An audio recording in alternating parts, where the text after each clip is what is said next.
Picture this. Me, Luo-en, 18 years old, firstborn son of Count Kane Blackrock, standing at the edge of the training field watching my 8-year-old baby brother Alan show off like a tiny wizard at a talent show. The kid stretched out his chubby little hand, and the sand in the pit just obeyed him, like it had been waiting its whole sandy life for this moment. Grains flew up, twisted around, stacked themselves into a perfect 1-meter sandcastle complete with battlements and a tiny red flag on top. A flag, made of sand. The kid is 8. The servants lost their minds. Amazing, young master. Truly the blood of Blackrock. Meanwhile, I'm standing there thinking, yeah, cool, great, wonderful, love that for him. Then father turned to me. Luo-en, your turn. Every eyeball in that courtyard swiveled to me like synchronized owls. Alan looked up at me with those big, sparkly eyes. Big brother can definitely do even better. Oh, sweet summer child. No, big brother cannot. I walked up to that sandpit, took a deep breath, stretched out my hand, and concentrated with everything I had. I imagined sand flowing through my veins. I imagined myself connected to the earth. I imagined really, really hard. 1 minute passed. The sand did absolutely nothing. Not a single grain twitched. That sandpit looked at me and said, I don't know you. I could feel father's gaze cooling down from mild disappointment to absolute zero. The servants were whispering behind their hands. Alan blinked in confusion and suggested maybe the sand was too dry. Bless his heart. Enough, father said. His voice cutting through the air like winter itself showed up uninvited. You're 18, Luo-en. If the bloodline power was going to awaken, it would have happened already. Mother tried to speak up from the viewing platform. Father shut that down faster than a tavern at closing time. That night at dinner, the long table was loaded with roasted boar, honey salmon, truffle pies, a feast fit for kings. Tasted like cardboard to me, because here it came, the moment I'd been dreading for 18 years.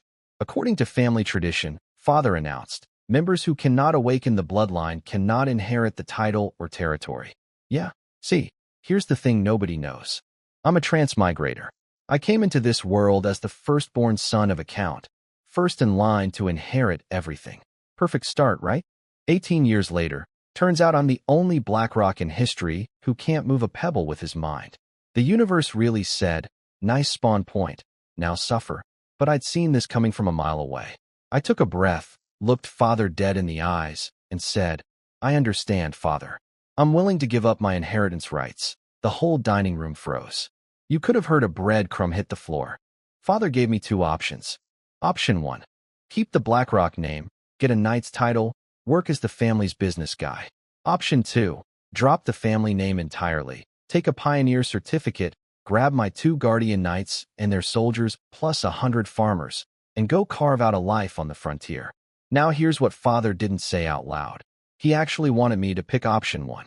Because even though my blood is apparently decorative, I'd secretly tripled the family's business income over the past 3 years. The man knew I was a money-printing machine. But I stood up, looked at him, and said, Father, I choose to leave. The room exploded. Servants gasped. Mother knocked over her plate, standing up so fast her dress hoops sent dishes flying. Luo-en, you've lost your mind. You'll have nothing. Father waved her quiet, staring at me with those knife-sharp eyes. You're certain? Once you give up the name, you're no longer Blackrock. No protection. No resources. Nothing. I'm certain. Long silence. Father finally nodded. Then I respect your choice. Mother broke down and hugged me, tears soaking my shoulder. I patted her back and whispered, Don't worry, Mother. I'm going to live more brilliantly than anyone. Then little Alan ran over from the corner, shoved a small obsidian stone into my hand with his tiny white-knuckled fist. Big brother, this is my lucky charm. It'll protect you. I ruffled his hair and tucked that obsidian into my chest pocket like it was the most precious thing in the world. Because honestly, it kind of was. Now if you'll excuse me, I've got a frontier to conquer and an entire world to prove wrong. Morning fog draped over Blackrock Castle like the world was trying to be dramatic about my departure. Real poetic. Thanks, weather. Behind me stood my grand expedition force. 2 knights, 20 soldiers, and 100 farmers. Oh, and some carts loaded with basic tools and seeds. Not exactly a conquering army, but hey, beggars and disinherited sons can't be choosers. The pioneer certificate father gave me was tucked against my chest, the sheepskin edges scratching my skin like a constant little reminder saying, "You're on your own now, buddy. Young master, we should depart," old Knight Gareth said, morning dew literally hanging from his gray beard like nature's jewelry. I took one last look at the castle. Those towering black walls, reinforced by generations of Blackrock counts using their bloodline powers. Powers I absolutely, definitely, 100% do not have. I used to dream about commanding stone with a wave of my hand like my ancestors did. Instead, I got the supernatural ability of being really good at accounting. Cool. Very cool. Let's go. I swung onto the black warhorse father gave me. Hanging from the saddle was a pure steel longsword mother had rushed to me overnight. In this world, a sword like that is basically a luxury sports car. At least someone in this family knows how to say goodbye properly. As we rode away, I could feel the stares from every window in the castle. Some pitying, some gleeful, and somewhere up there, Alan and Mother watching with tears in their eyes. I didn't look back. Looking back is for people who aren't about to become frontier legends. 1 month later, we hit the northern border of Blackrock territory. Roads got rougher, forests got thicker, and my backside got significantly more sore from riding. That night by the campfire, I pulled out Alan's obsidian charm. Smooth, cool, glinting weirdly in the firelight. I don't blame the kid for taking my inheritance, not even a little. It wasn't his choice. Every branch family in the Blackrock clan would have rioted if an unawakened heir took the title. Besides, Alan and I actually get along great. Hard to be mad at a kid who hands you his lucky rock with tears in his eyes. "Young master, you should rest," Gareth said, handing me hot tea. "Tomorrow we cross Grey Wolf Canyon. It's not peaceful, Grey Wolf Canyon. A hidden passage from Blackrock territory to the wastelands. Only core family members know about it. One of the few perks of my 18 years as the heir who couldn't. Gareth, I'm not young master anymore," I reminded him. The old knight shook his head.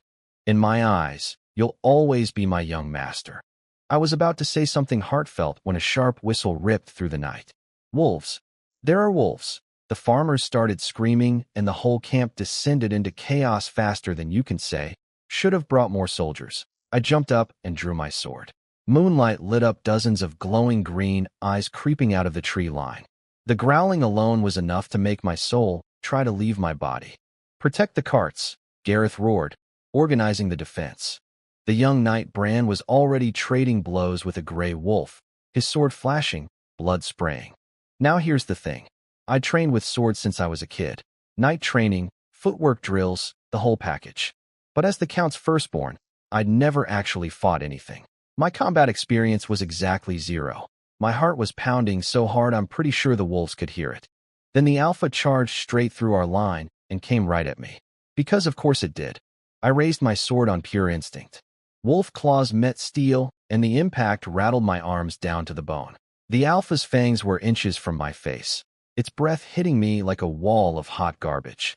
I gritted my teeth, flipped my wrist, and dragged the blade across its throat. Hot wolf blood sprayed across my face. Tasted like rusty iron. 0 out of 10, do not recommend. The Alpha crumpled at my feet with one last whimper, and gradually the rest of the fighting died down. I stood there gasping, hands shaking like leaves, covered in blood, thinking, well, that just happened, when the obsidian charm against my chest suddenly got burning hot. I looked down. Dark red patterns were crawling across the stone's surface like veins. And from the Alpha's body, these faint wisps of gray mist were rising up and getting sucked straight into the charm. Then warmth flooded into my body. Every bit of exhaustion vanished. The scratches on my arms started healing before my eyes. I clenched my fist and felt stronger, noticeably stronger. "What? The actual young master. Are you all right?" Gareth ran over, his own sword dripping blood, wolf claw marks across his face. I shoved the charm back under my collar faster than a kid hiding candy. "I'm fine." Casualties: 3 farmers with minor injuries. No supply losses. Gareth wiped his forehead, then looked down at the dead Alpha. His eyebrows shot up. "You killed this?" I nodded, heart still hammering. The charm's weird warmth lingered on my skin like a tiny flame that wouldn't go out. "Well done, young master." He clapped my shoulder, genuinely impressed. "This wolf size is abnormal. Might be a mutated magic beast." He crouched down and poked through the alpha's fur with his sword tip.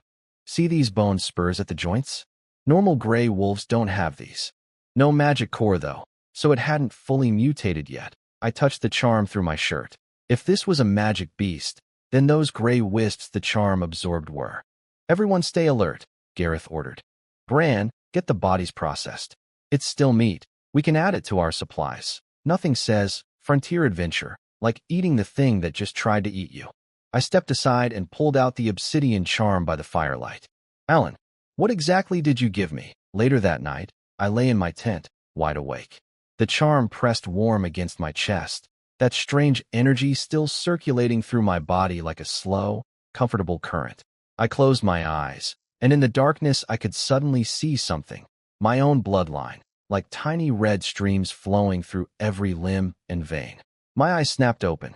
Is this bloodline power? The Blackrock bloodline controls rock and stone. I'd never been able to sense it, which is why I was labeled a dud. But now, faint as a candle in a hurricane, it was there. I tried to focus, tried to guide the energy, but it slipped away from my mind like a mischievous little fish. Not ready yet, but it was there. For the first time in 18 years, it was actually there. Next morning, we packed up and pushed into Grey Wolf Canyon.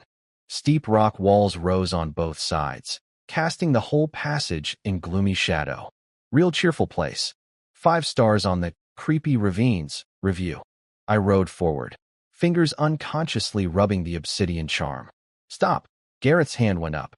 The entire column froze. Everyone's eyes started darting around nervously. I rode up beside him. What is it? He didn't answer right away. His gaze was locked on an unnatural shadow on the rock wall, where a massive mountain cat crouched, its amber eyes gleaming dangerously in the darkness. Rock shadow lynx, Gareth whispered. Just a regular beast. But very dangerous. Great. Day 2 of my new life, and nature's already lining up to kill me again. I followed Gareth's gaze to the rock wall, and honestly, the fact that he spotted that mountain cat hiding in the shadows was impressive. Old man's got eagle eyes. He signaled the archers to take aim, but I held up my hand. Wait, let me handle this. Gareth didn't stop me. I could practically read his mind. The boy just lost everything. Let him stab something. It'll be therapeutic. And you know what? He wasn't wrong. I dismounted, drew my sword, and walked toward the big cat nice and slow. It arched its back and hissed at me like I'd personally insulted its ancestors. I took a breath, then burst forward. The cat launched itself at my face, specifically the part not covered by armor, because animals are apparently tactical geniuses, but I dodged sideways and dragged my blade across its belly in one clean motion. It screamed, hit the ground, twitched twice, and that was that. I stood over the body and waited. Come on, charm. Do the thing. Absorb the gray mist. Give me that sweet warm power boost. Nothing. Absolutely nothing. The obsidian just sat against my chest like a regular rock, completely unbothered. I crouched down and checked the body. Yep, just a normal mountain cat. No bone spurs, no mutations, no magic. The charm apparently has standards. Beautiful work. Bran jogged over, genuinely impressed. Your swordsmanship has improved dramatically. I smiled and said thanks, but inside I was thinking, great, so my magic power-up stone only works on magic creatures, and I just wasted a perfectly good kill on a regular cat. Fantastic. That evening we camped at the canyon exit.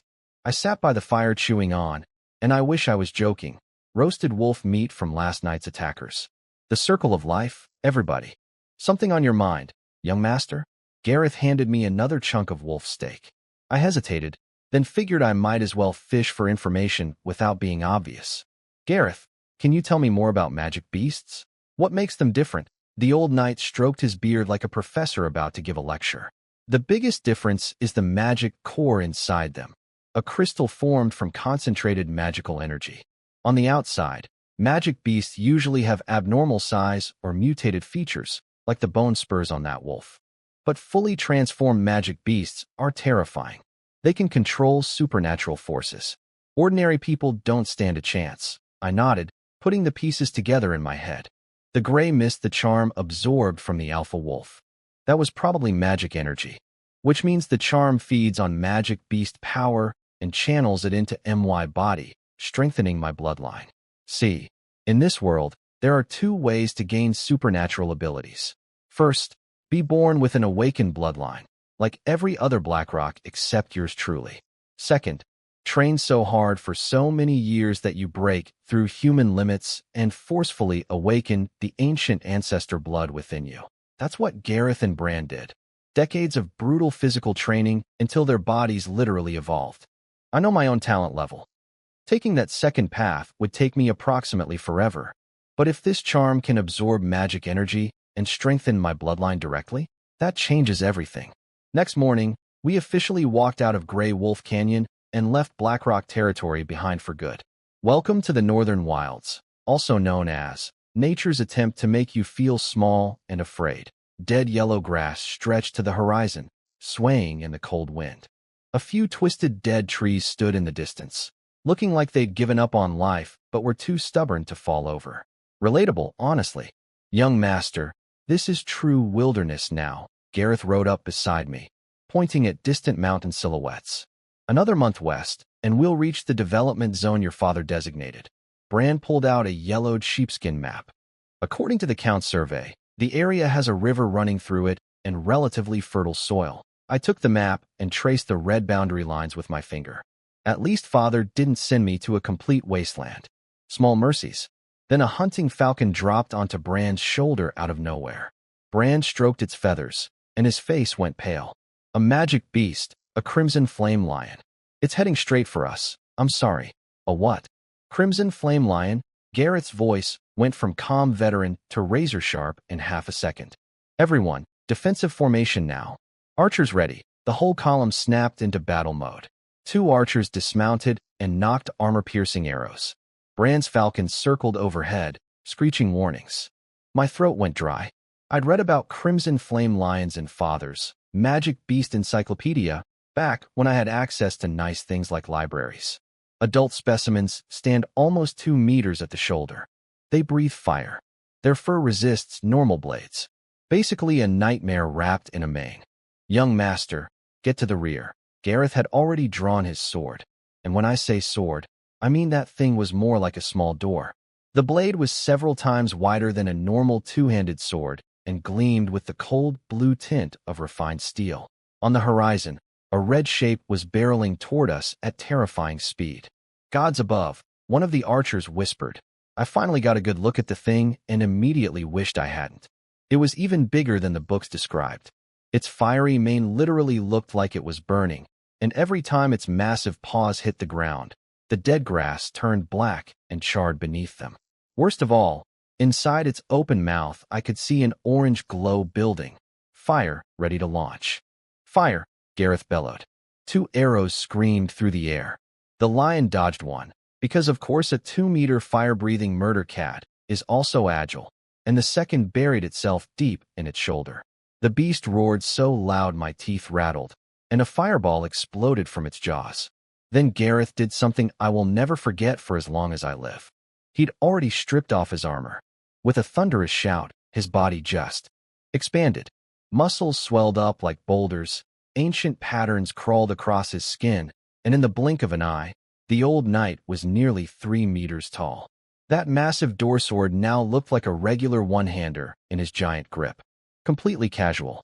No big deal. Just a grandpa turning into the Hulk. He swung the giant blade down on the incoming fireball. Steel met flame, and the explosion was blinding. The fireball split clean in half, both halves spraying sideways and igniting the dry grass around us. My jaw was on the floor. I knew about Gareth's bloodline ability, but knowing and seeing are 2 very different things. This was the real power of a bloodline awakener. This was what I'd been missing out on for 18 years. The crimson flame lion flinched. Even IT was surprised, but it recovered fast, eyes burning with even more murderous intent. It crouched low, hind legs coiling like springs, ready for a killing lunge. Gareth let out a war cry that shook the air itself. The rune patterns on his body blazed bright red. He gripped his sword with both hands and charged straight at the lion, each step leaving a crater in the earth. The lion opened its massive jaws and unleashed a torrent of fire. Gareth didn't dodge, didn't even flinch. He swung that ridiculous sword in a perfect arc and split the fire stream in half like Moses parting the Red Sea. except way more violent and with a lot more sparks. Through the wall of scattered flames, his silhouette charged forward like an actual god of war. And I was just standing in the back, holding my magic rock, thinking, I want to do that. Gareth's giant sword smashed into the lion's claws with a sound like two trains having a fist fight.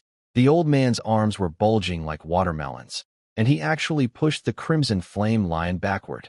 The beast looked genuinely confused, like, excuse me, since when do snacks fight back? Die, beast, Gareth roared, swinging that door-sized blade horizontally. The lion tried to dodge, but caught the edge across its side. Dark red blood hit the dry grass and made sizzling sounds because apparently this thing's blood runs hot. Literal hot-blooded murder cat. That only made it angrier. Its entire mane erupted into actual flames, full bonfire mode, and it launched itself at Gareth's throat with everything it had. What happened next broke my brain. Gareth let go of his sword, caught both of the lion's front paws with his bare hands mid-air, screamed like a man possessed, and suplexed a several hundred-pound flaming magic beast into the ground. The earth shook. I felt it in my teeth. Before the lion could even process what just happened, Gareth scooped up his sword, jumped, and drove the blade straight through its heart. One final howl, some twitching, then silence. Gareth pulled out the blade, his rune patterns fading, his body shrinking back to normal grandpa size. He turned to me with a tired but proud grin. It's over, young master. I was about to run over and say something like, that was the most incredible thing I've ever seen, when my charm went absolutely berserk. The obsidian was shaking against my chest harder than ever before. Crimson red energy, not gray mist this time, full-on red streams, was pouring out of the lion's corpse and flooding into the stone.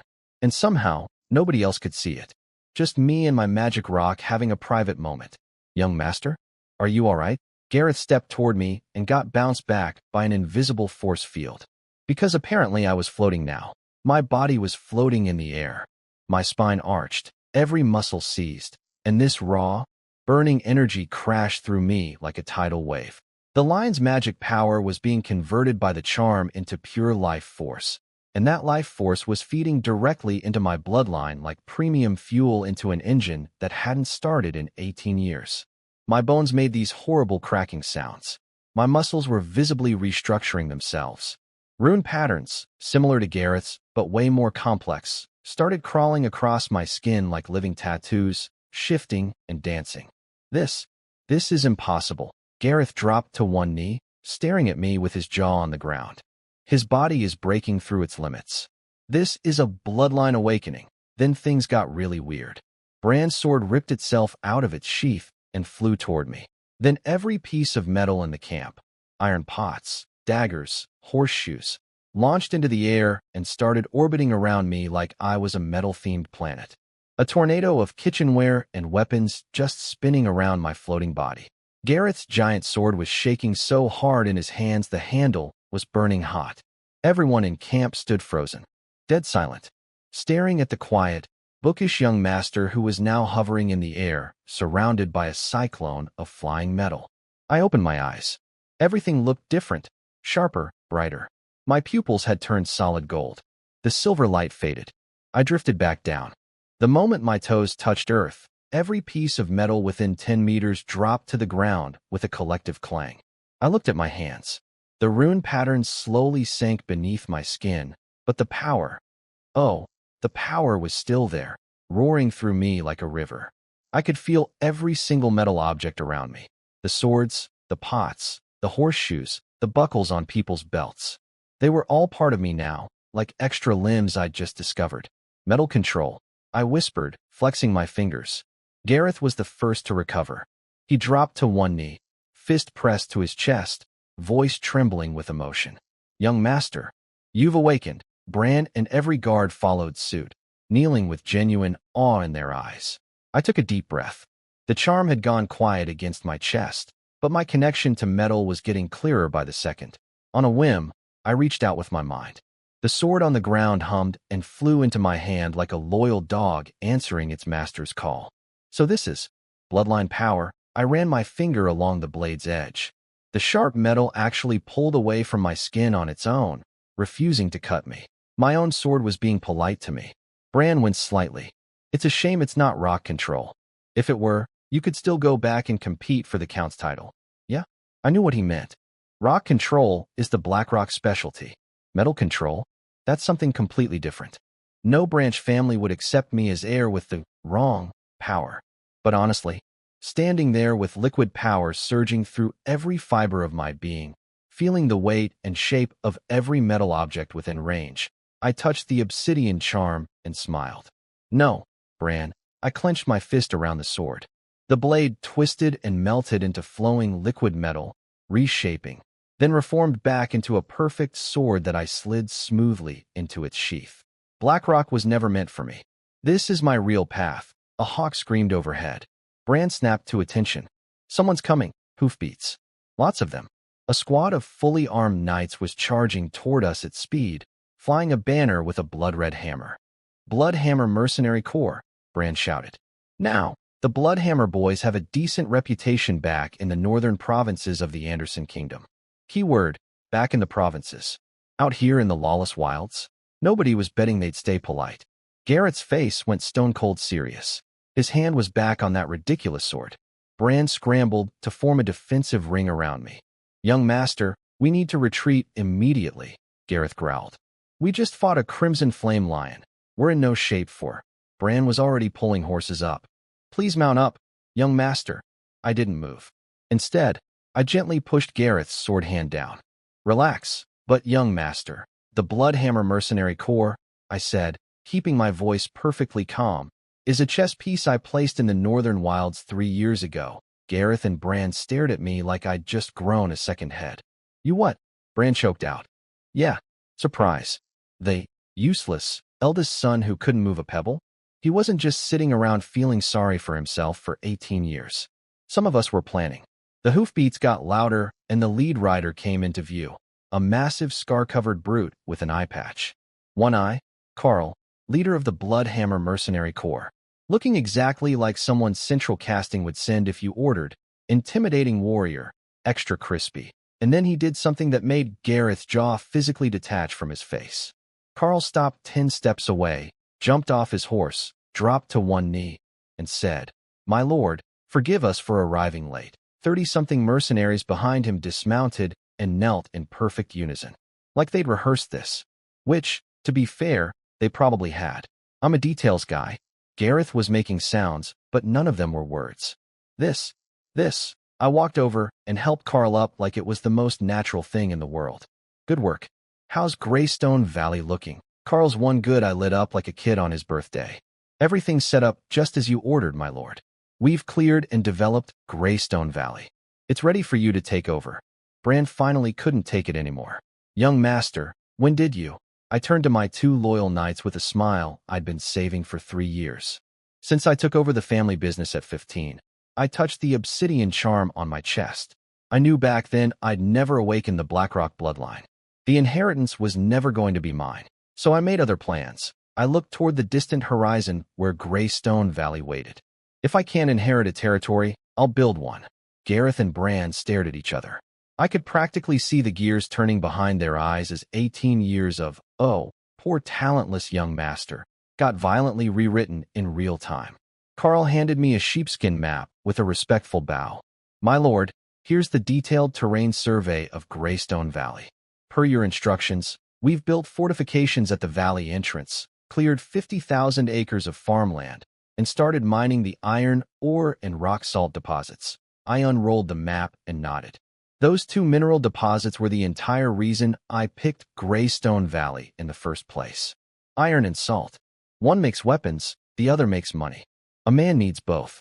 Bran suddenly went pale. Young master, if we go to Greystone Valley, what about the development territory Count Cain assigned? I patted the pioneer certificate in my chest pocket.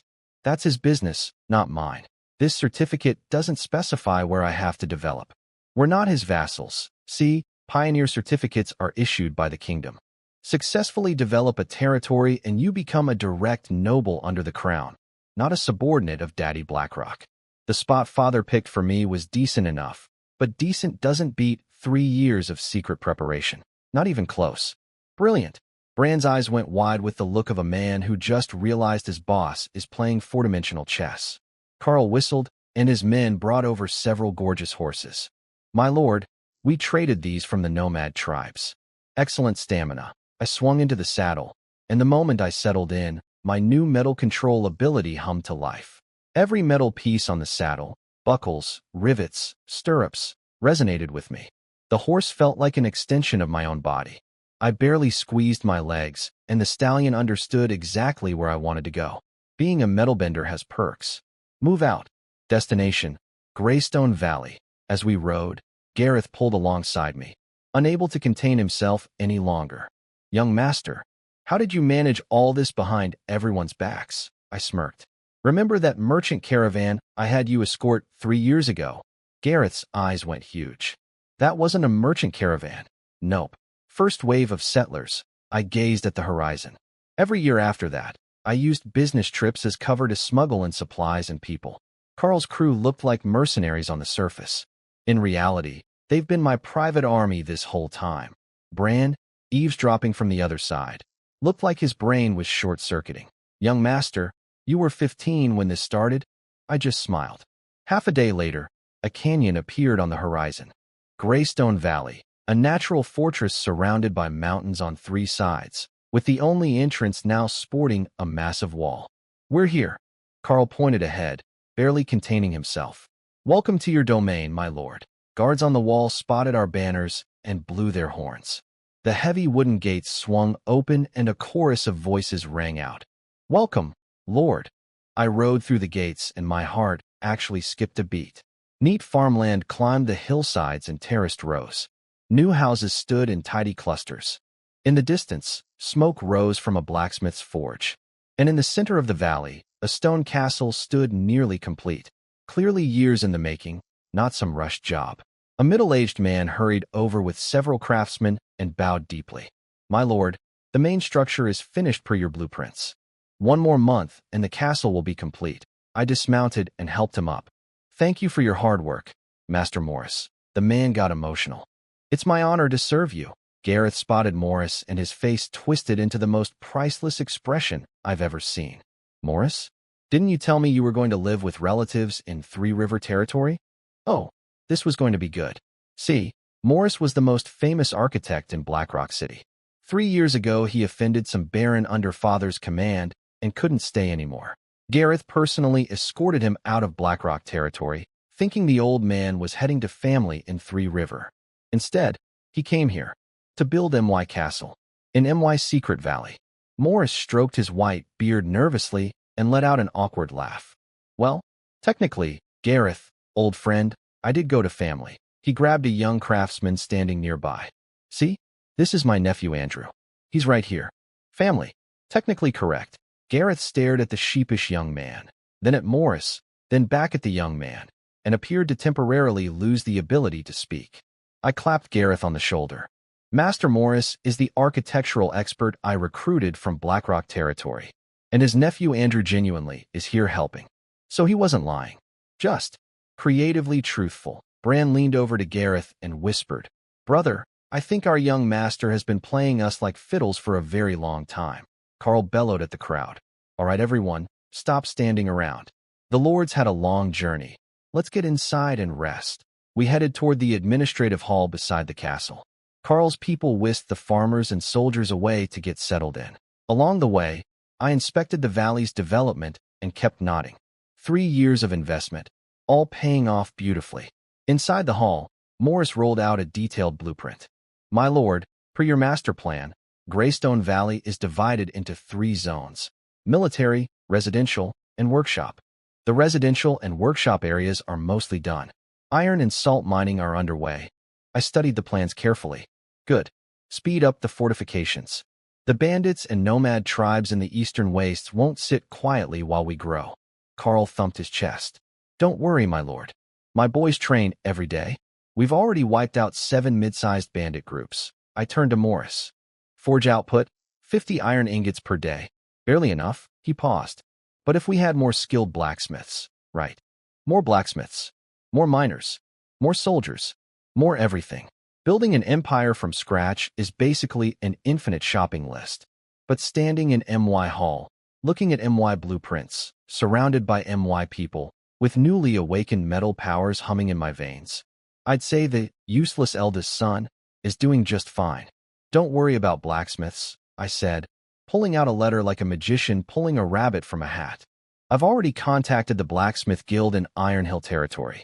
They're sending 3 master craftsmen. Gareth's eyes nearly popped out of his skull. Young master, Iron Hill is famous for their forging. Their master smiths never take outside jobs, I shrugged casually. Normally, yes.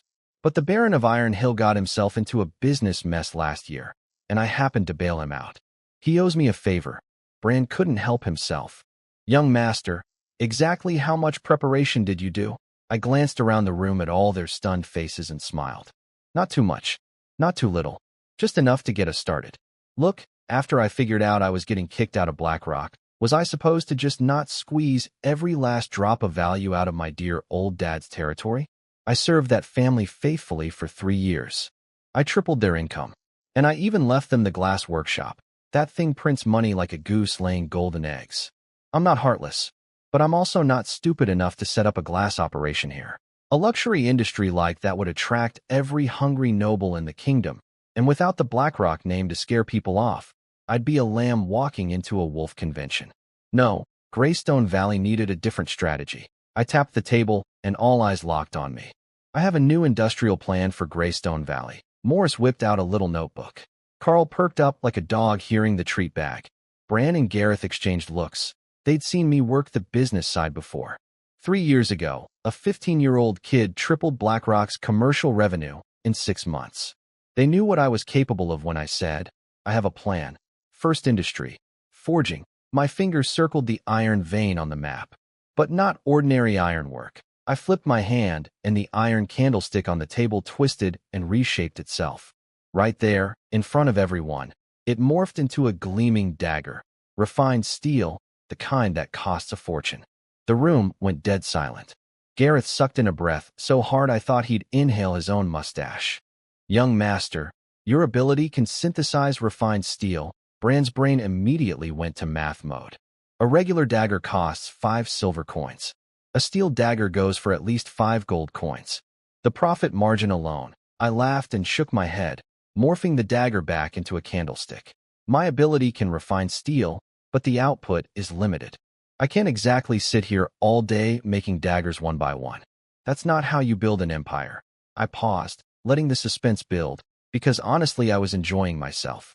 The reason I chose steel as our core industry is because I have the complete steelmaking process. I pulled a rolled-up sheepskin from my coat and spread it across the table. Everyone leaned in. On the parchment was a full, detailed blueprint for industrial steel production. Even without my metal control ability, I said, tapping the diagram, this process can produce steel consistently. Bran's eyes went wider than dinner plates. Young master, this technology is worth hundreds of thousands of gold coins at least. Far more than that, Gareth said gravely. This is strategic-level technology. It could sustain a family for 100 years. That giant door sword of his? Only partially made of steel. The rest is regular iron. And that alone cost him most of his life savings. Now imagine mass-producing the stuff. Carl was practically vibrating with excitement, rubbing his hands together. My lord, we could monopolize the entire northern weapons market. No, I said. We don't sell steel. Carl's face fell like a souffle. Why? We'd make a fortune, because rarity creates value, and right now we're not strong enough to handle the attention. If we flooded the market with cheap steel, every lord, duke, and king on the continent would come knocking. Some with gold, most with armies. We're not ready for that kind of spotlight. Then why bother making steel at all? Carl asked, still confused. I let myself smile, the kind of smile that makes people nervous. Steel isn't for selling. It's for making us strong enough that nobody can touch us. I dropped my voice. Have any of you heard of the weapon the Pandar Empire developed? Something called a cannon? The tent went so quiet I could hear the campfire crackle outside. Everyone looked confused. Cannon? Gareth frowned. I pulled out another set of carefully drawn blueprints. On the parchment was a long cylindrical metal device with detailed measurements and structural notes covering every inch. It's a ranged weapon that uses gunpowder explosions to fire metal projectiles, I explained, running my finger along the design. Effective range, over 1,000 paces. Powerful enough to punch through castle walls. Bran nearly choked. That's more devastating than the fire awakeners from the southern Blazebird family, and it doesn't require an awakening, I added. Give me enough quality steel and the right formula, and we can mass-produce them. Any soldier can fire one. Morris took the blueprint with trembling hands. My lord, this design is extraordinary. But the barrel requires extremely high-grade steel, which is exactly why steel production comes first. I could feel the pieces clicking together in my head like a beautiful puzzle. Greystone Valley's iron ore is top quality. Combined with my metal control ability, I can guarantee the first batch meets spec. Carl slammed the table so hard the candles jumped. With weapons like these, we'll crush every nomad tribe in the eastern wastes. It goes beyond that, I said, lowering my voice further. The Pandar Empire is already secretly building cannon units. Within 10 years, warfare across the entire continent will change forever. Garrett's expression turned dead serious. You want us to get ahead of the curve? Exactly. This is our ace card for surviving out here. Bran's brain caught up to a key detail. Young master, the gunpowder formula. I gave him my most mysterious grin. 3 years ago, I saved a scholar from the capital. He gave me a fireworks recipe as a thank you gift. The room collectively realized that their young master had been setting up dominoes since he was 15. Every coincidence, every business trip, every favor, all connected, all planned. Morris was already scribbling furiously on the castle blueprints. The east and west towers could be converted to cannon platforms, good concealment with wide firing arcs. I cut him off, jabbing my finger at a specific point on the map. Here first, everyone looked. I was pointing at the valley's only entrance. Mount the cannons on the cliffs on both sides of the pass. Anyone who wants to invade Greystone Valley gets to experience artillery before they even see our walls. Morris scrambled to mark it up. We'll need to carve into the mountainside, build hidden emplacements. It's a lot of work. Defense comes first, I said, and I meant every word. The castle can wait. But these fortifications need to be done as fast as humanly possible, because out here in the wilds, the only thing standing between promising new territory and smoking crater is how fast you can build walls and point guns at the entrance. Morris started crunching numbers out loud. Iron, labor, gunpowder ingredients. My lord, our reserves might not. I pulled out another letter. At this point, my coat was basically a filing cabinet.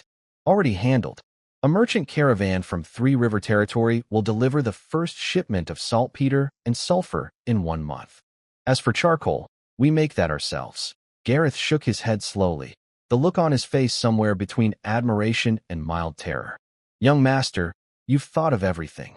Not even close, I said. Our biggest problem right now is manpower. Carl, how many fighters does Greystone Town currently have? 87 full members, Carl answered instantly. Plus about 30 auxiliaries. All solid. Not enough, I frowned. I need at least 300 standing soldiers, Bran winced. Young master, including the people you brought, Greystone Valley has less than 1,500 total. Even counting the slaves, we're under 2,000. Feeding 300 full-time soldiers would cost, which is why we need to make money first. My finger landed on the salt mine marker on the map. Morris, how's the salt mining going? Morris flipped to another notebook. The man had more notebooks than a university professor. The mine's been active for 3 months. Current output, 2,000 pounds of bitter salt per day, 1,000 pounds of crude salt. Per your instructions, we built refining pools. We can now purify it into snow salt. Quick explanation for the uninitiated. Bitter salt is raw rock salt. It's basically poison. Even the desperately salt-starved nomad tribes on the plains won't touch it unless they're truly out of options. Crude salt is edible but rough. Snow salt, though? That's the luxury stuff. The kind only high nobles sprinkle on their truffle-encrusted venison. And we can make all 3. Gareth's eyes lit up like someone had plugged him into a power source. Snow salt sells for 200 times the price of crude salt in the kingdom. Forget snow salt, I said, shaking my head. Same problem as refined steel. Too much profit attracts too much attention. We'd have royal inspectors crawling up our valley within a month. We sell crude salt, and our target customers are the prairie nomad tribes. Carl's one good eye sparkled. Use salt to trade for their furs and horses? I nodded. The nomads are desperate for salt. By controlling the supply, We can influence the entire balance of power across the wasteland. Gareth frowned. But will the nomads even trade with us? They hate settled people more than they hate the northern barbarians. I raised an eyebrow and looked at Carl. That's where our new friend comes in. Carl flashed a grin full of big yellow teeth. Don't you worry, Sir Gareth. I've been knocking around these wastes for over a decade. I know plenty of tribal chiefs personally. The old chieftain of the Black Wolf tribe actually owes me his life. That warhorse I gave the Lord? Gift from Black Wolf. Gareth's expression shifted from skeptical to impressed. No wonder I valued this rough-looking mercenary so much. The man was a walking diplomatic passport to every tribe on the plains. Speaking of which, it was time. Carl, I said, I told you once that if you helped me build Greystone Valley, I'd make you a guardian knight. I think the time has come. I stood and unsheathed an ornate steel sword from my belt. The tent went silent. Every person held their breath. Carl froze in place, his lips trembling. And my lord, kneel. He dropped to one knee. This scarred, battle-hardened mercenary who'd survived half a lifetime in the wastelands. His hands were shaking. There were actual tears in his one good eye. I rested the blade on his right shoulder. By my authority as Lord of Greystone, I, Luo in Greystone, name you Guardian Knight. I moved the sword to his left shoulder. From this day forward, your blade defends me, and your honor is my own. Carl's voice cracked with emotion. Thank you, my lord. I won't let you down. The hall erupted in cheers and applause. Gareth was first to clap Carl on the back hard enough to stagger him. Well done, boy. Your nobility now. Bran slid over with a mug of barley ale, grinning ear to ear. Congratulations, Sir Carl. Morris, looking slightly envious, added, perhaps you should think about choosing a surname for yourself now. I caught that look. I caught it immediately. Morris noticed me looking and straightened up so fast his spine probably popped. Morris, I said, and the old architect practically vibrated with anticipation. Designer of Greystone Town, my trusted advisor. I haven't forgotten the promise I made you 3 years ago. His eyes went wide. As the architect and chief counselor of Greystone, I officially appoint you as Greystone Territory's administrative officer with the title of Knight. Morris stood up so fast he nearly flipped the table. His hands were shaking. My lord, I raised a hand.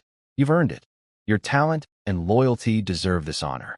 From now on, all civil administration of Greystone Territory is in your hands. Bran appeared with impeccable timing, offering a glass of wine. Congratulations, Sir Morris. Gareth actually smiled. Old man, you can finally stop calling yourself a common scholar. Then I turned to my 2 original Guardian Knights. Uncle Gareth, Sir Bran. They both straightened. I haven't passed the kingdom's development evaluation yet, so I'm not officially a baron. But I promise you, once I receive royal recognition, you'll both become landed knights under my command. Guardian Knights are technically knights, sure. But without land, they're not really considered nobility. A landed knight with even just a small estate. That crosses the line into the aristocracy. It's the difference between being invited to the party and being allowed to sit at the table. Thank you, young master. Both of them said it at the same time, and I could see the fire in their eyes. Even just a promise was enough to set their hearts racing. The mood in the tent turned warm and festive. Carl raised his mug high. A toast. To the future Baron and his knights. Everyone drank. Everyone cheered. I watched them celebrating and felt something warm settle in my chest. These people, the scarred mercenary, the old architect, the loyal knights, they believed in me before I had a bloodline, before I had a title, before I had anything but plans and promises. I tapped the table to bring the room back to order. All right, back to business. Carl. Sorry, Sir Carl now. Carl puffed out his chest so hard I thought his armor might pop. At your command, my lord. I need you to contact the Black Wolf tribe as soon as possible. Set up a meeting. The crude salt trade has to start immediately. It's the key to everything we're building here. Yes, sir. Carl answered with the confidence of a man who knows he's holding all the cards. The nomad tribes are in a full-blown salt crisis right now. They'll be begging to trade with us. I nodded and turned to Morris. Sir Morris, the fortifications can't wait. The cannon platforms at the valley entrance are top priority. Morris snapped to attention. I've already gathered every mason and carpenter in the territory. Construction starts tomorrow morning. Bran, I looked at my guardian knight. speed up the trade caravan preparation. I want to personally handle the first salt and iron exchange. Bran's face scrunched with worry. Young master, the wasteland is too dangerous for. I waved him off. Because it's dangerous is exactly why I have to go. The tribal chiefs need to see our sincerity in person. Gareth spoke up from his corner. Then I need to arrange a proper security detail. No big entourage, I said. 10 elite soldiers. That's it. Show up with an army, and we look scared. Show up with 10 guys, and we look confident. Perception is everything. Carl raised a finger. My lord, actually, what if I get the Black Wolf tribe to act as guarantor? We could have the other tribes come to us. Trade right here in Greystone Valley. Now that made my brain light up. Why risk my neck crossing the wastelands when I could make the wastelands come to my front door? Excellent idea.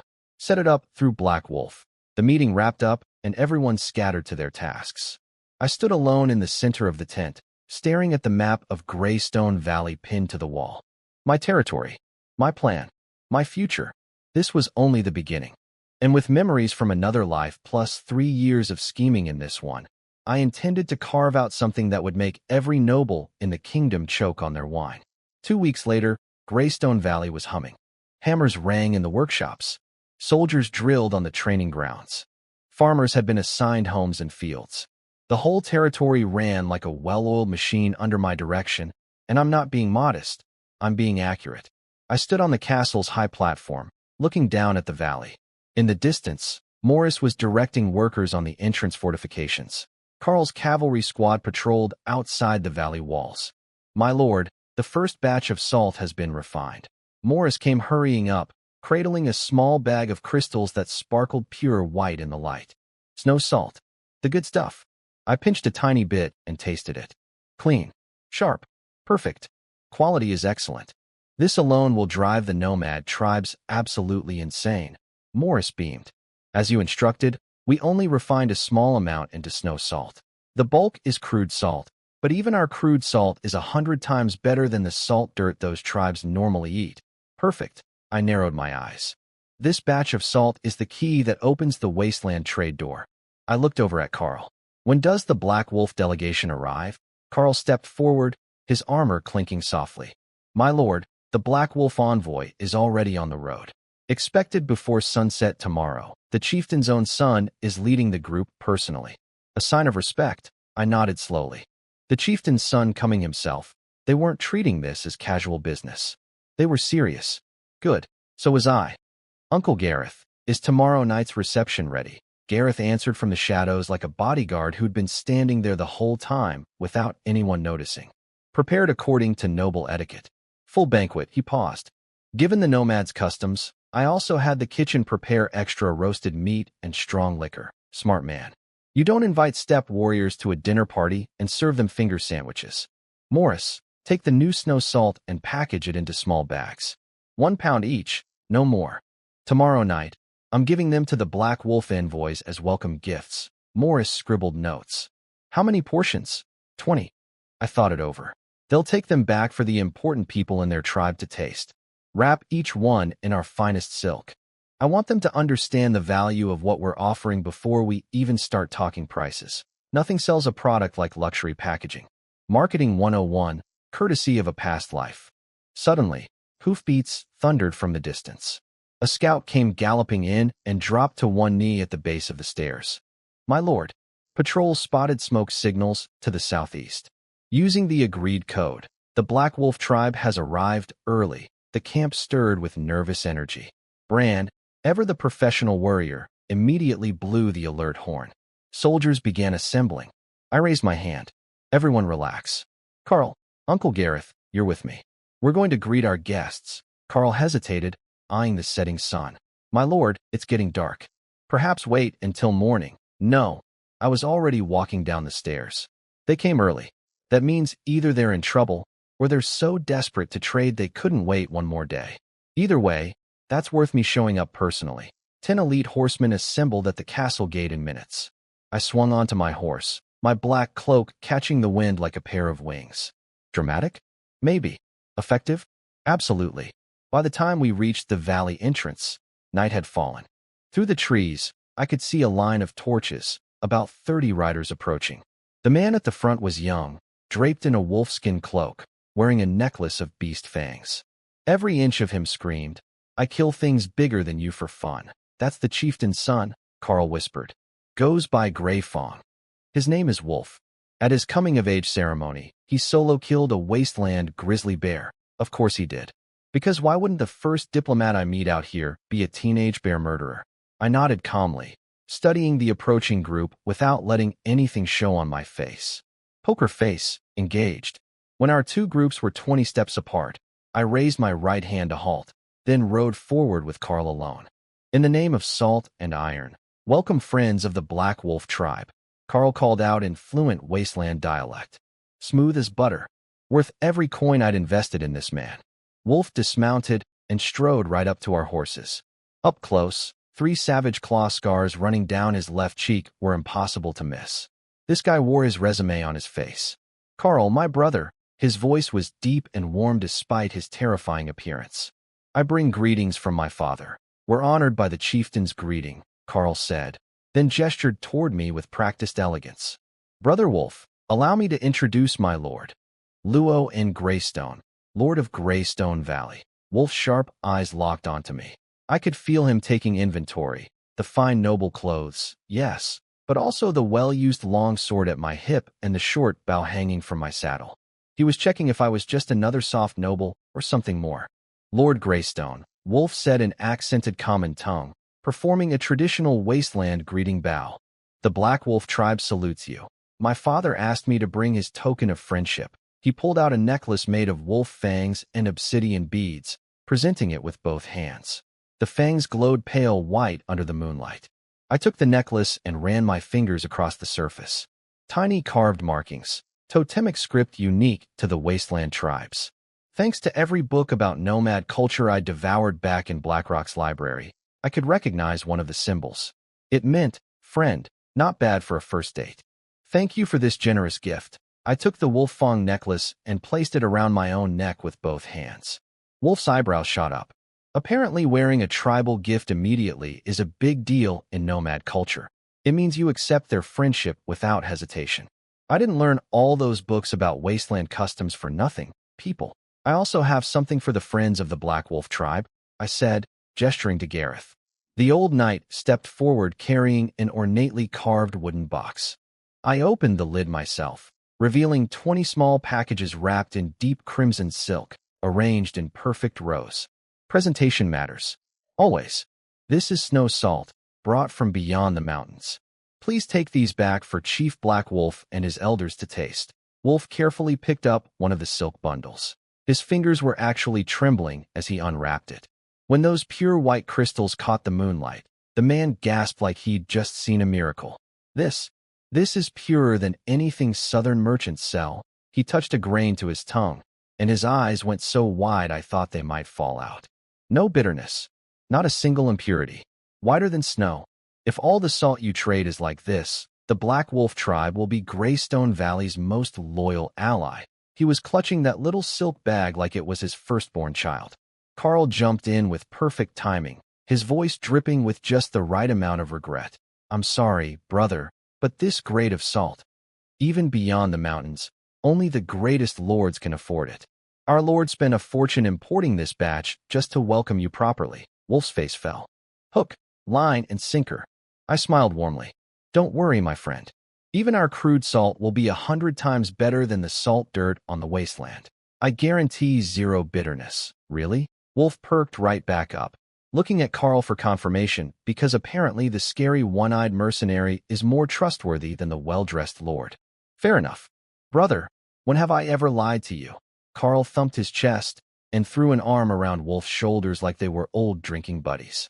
"I swear on a warrior's honor, Lord Luoan salt is 10 times better than that sand-mixed garbage the southern merchants push." Wolf finally broke into a genuine grin.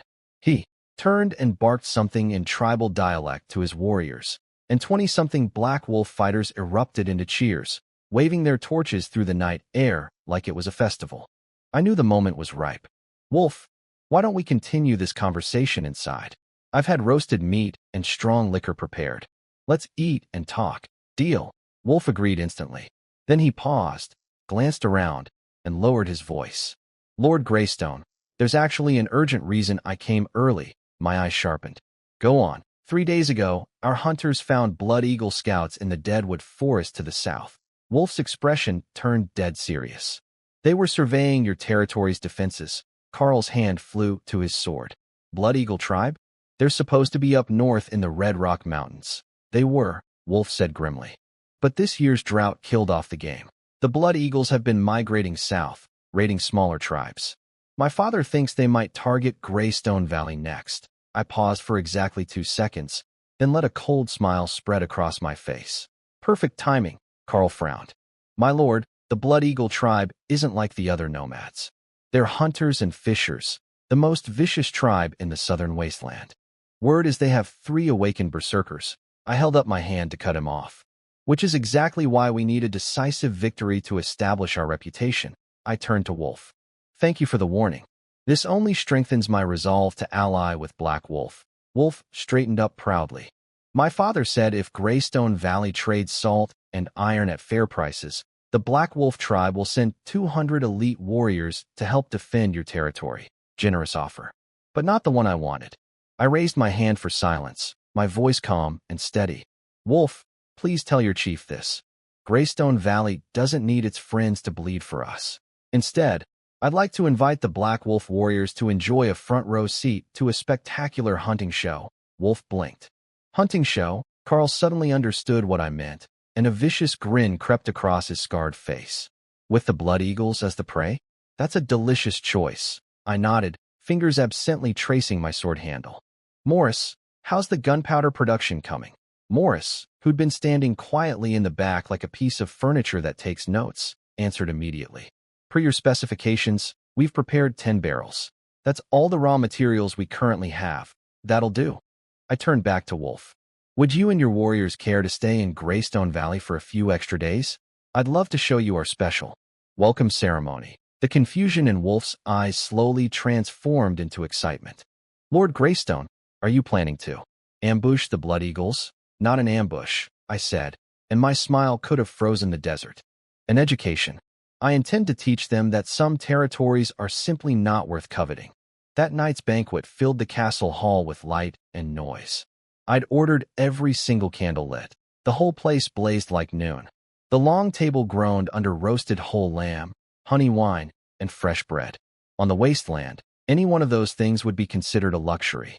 Together, it was basically an obscene display of wealth, and that was entirely the point.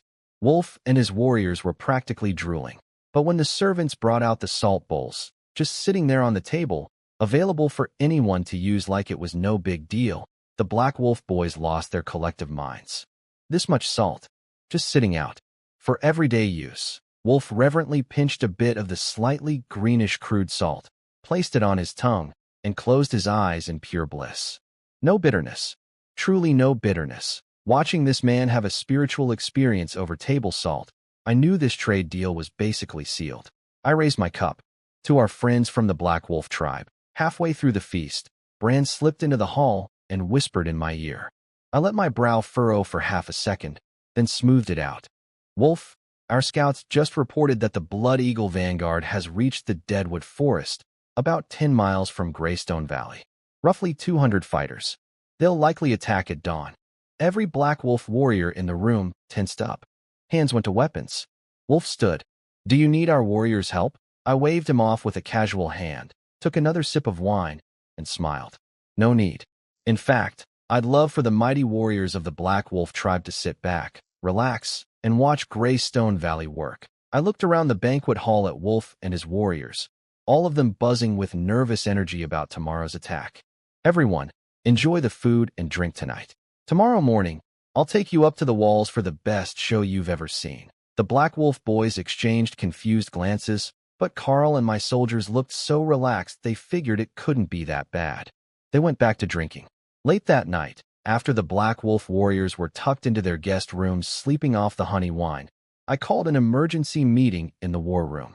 Morris, bring me every single iron ingot in the warehouse. Morris blinked. All of them. My lord, those are our reserves for weapons and farming tools. They have a more important job now. I unrolled a terrain map of Greystone Valley and circled the entrance with charcoal. The Blood Eagle berserkers can shrug off arrows and swords, but they absolutely, positively cannot shrug off cannon fire. Don't you want to see what these things can do? Bran's eyes went wide with excitement. You're going to build the cannons? Tonight, with my awakening ability, cannon forging isn't even hard, and I mean it. The two biggest technical challenges in cannon making are material quality and casting precision. My metal control ability solves both problems simultaneously. I'm basically a one-man weapons factory. Gareth, ever the cautious veteran, spoke up. Young master, if the cannons are truly as powerful as you described, I'd advise against revealing them this early. The Blood Eagles have numbers, yes, but only 3 awakened berserkers. Between us and the valley's defenses, we can handle them conventionally. They're raiders. If casualties get too high, they'll retreat. The war room went quiet. I tapped my fingers on the oak table, letting the silence stretch just long enough. You're right, Uncle Gareth, I smiled. And that's exactly why we need the cannons. I stood up, my armor catching the candlelight. Yes, the Blood Eagles would retreat if we just beat them back. But I never planned on letting them retreat. Carl's head snapped up. You want to make an example? Precisely. My finger traced across the deadwood forest on the map. Wasteland tribes are like wolf packs. They only respect overwhelming force. If we just scare off the Blood Eagles, next year some other tribe comes sniffing around. And the year after that, another one. I clench my fist. But if we use absolute, terrifying, unforgettable force, they'll spread the horror stories across the entire wasteland for us. Bran jumped in, practically vibrating with excitement. Gareth's eyes widened as the full picture clicked. That's why you invited the Black Wolf warriors to watch. Witnesses. I needed witnesses. Wolf and his 30 warriors would go home and tell every tribe they knew exactly what happens when you mess with Greystone Valley. Free advertising through sheer trauma. Now, Morris, I turned to the architect-turned-knight. Get the iron ingots and gunpowder to the canyon entrance gun platforms. 1 hour. Morris bowed and headed for the door, then couldn't help looking back. But my lord, can you really build cannons in one night? I tapped the table. The brass candlestick sitting on it twisted and danced like a living thing, metal flowing and reshaping at my will. Everyone stared. When it comes to metal, I said quietly, I am God. I released my hold and the candlestick snapped back to normal like nothing happened. Gareth, give me 10 of our most reliable soldiers. They're going to learn cannon operation tonight. In one night? Gareth looked pained. Relax. The operation is simple. We don't need pinpoint accuracy. We just need to put cannonballs into the valley entrance. It's a narrow canyon. Even a blind man couldn't miss. Past midnight, the valley entrance blazed with torchlight. I stood in the center of a makeshift workshop, surrounded by piles of iron ingots and copper blocks. Let's begin. I took a deep breath, raised both hands, and reached out with everything I had. Every single piece of metal in the area lifted off the ground simultaneously. Iron ingots twisted, deformed, and melted in midair, glowing under the moonlight like something out of a fever dream. Sweat beaded on my forehead, but my focus never wavered. The liquid metal obeyed my will. Cannon barrels formed in single seamless pieces, no casting seams, no joints. Bases assembled themselves with perfect precision. Even the smallest components clicked into place like puzzle pieces finding their homes. 3 hours later, 4 jet-black cannons stood in a neat row on the hidden platforms flanking the valley entrance.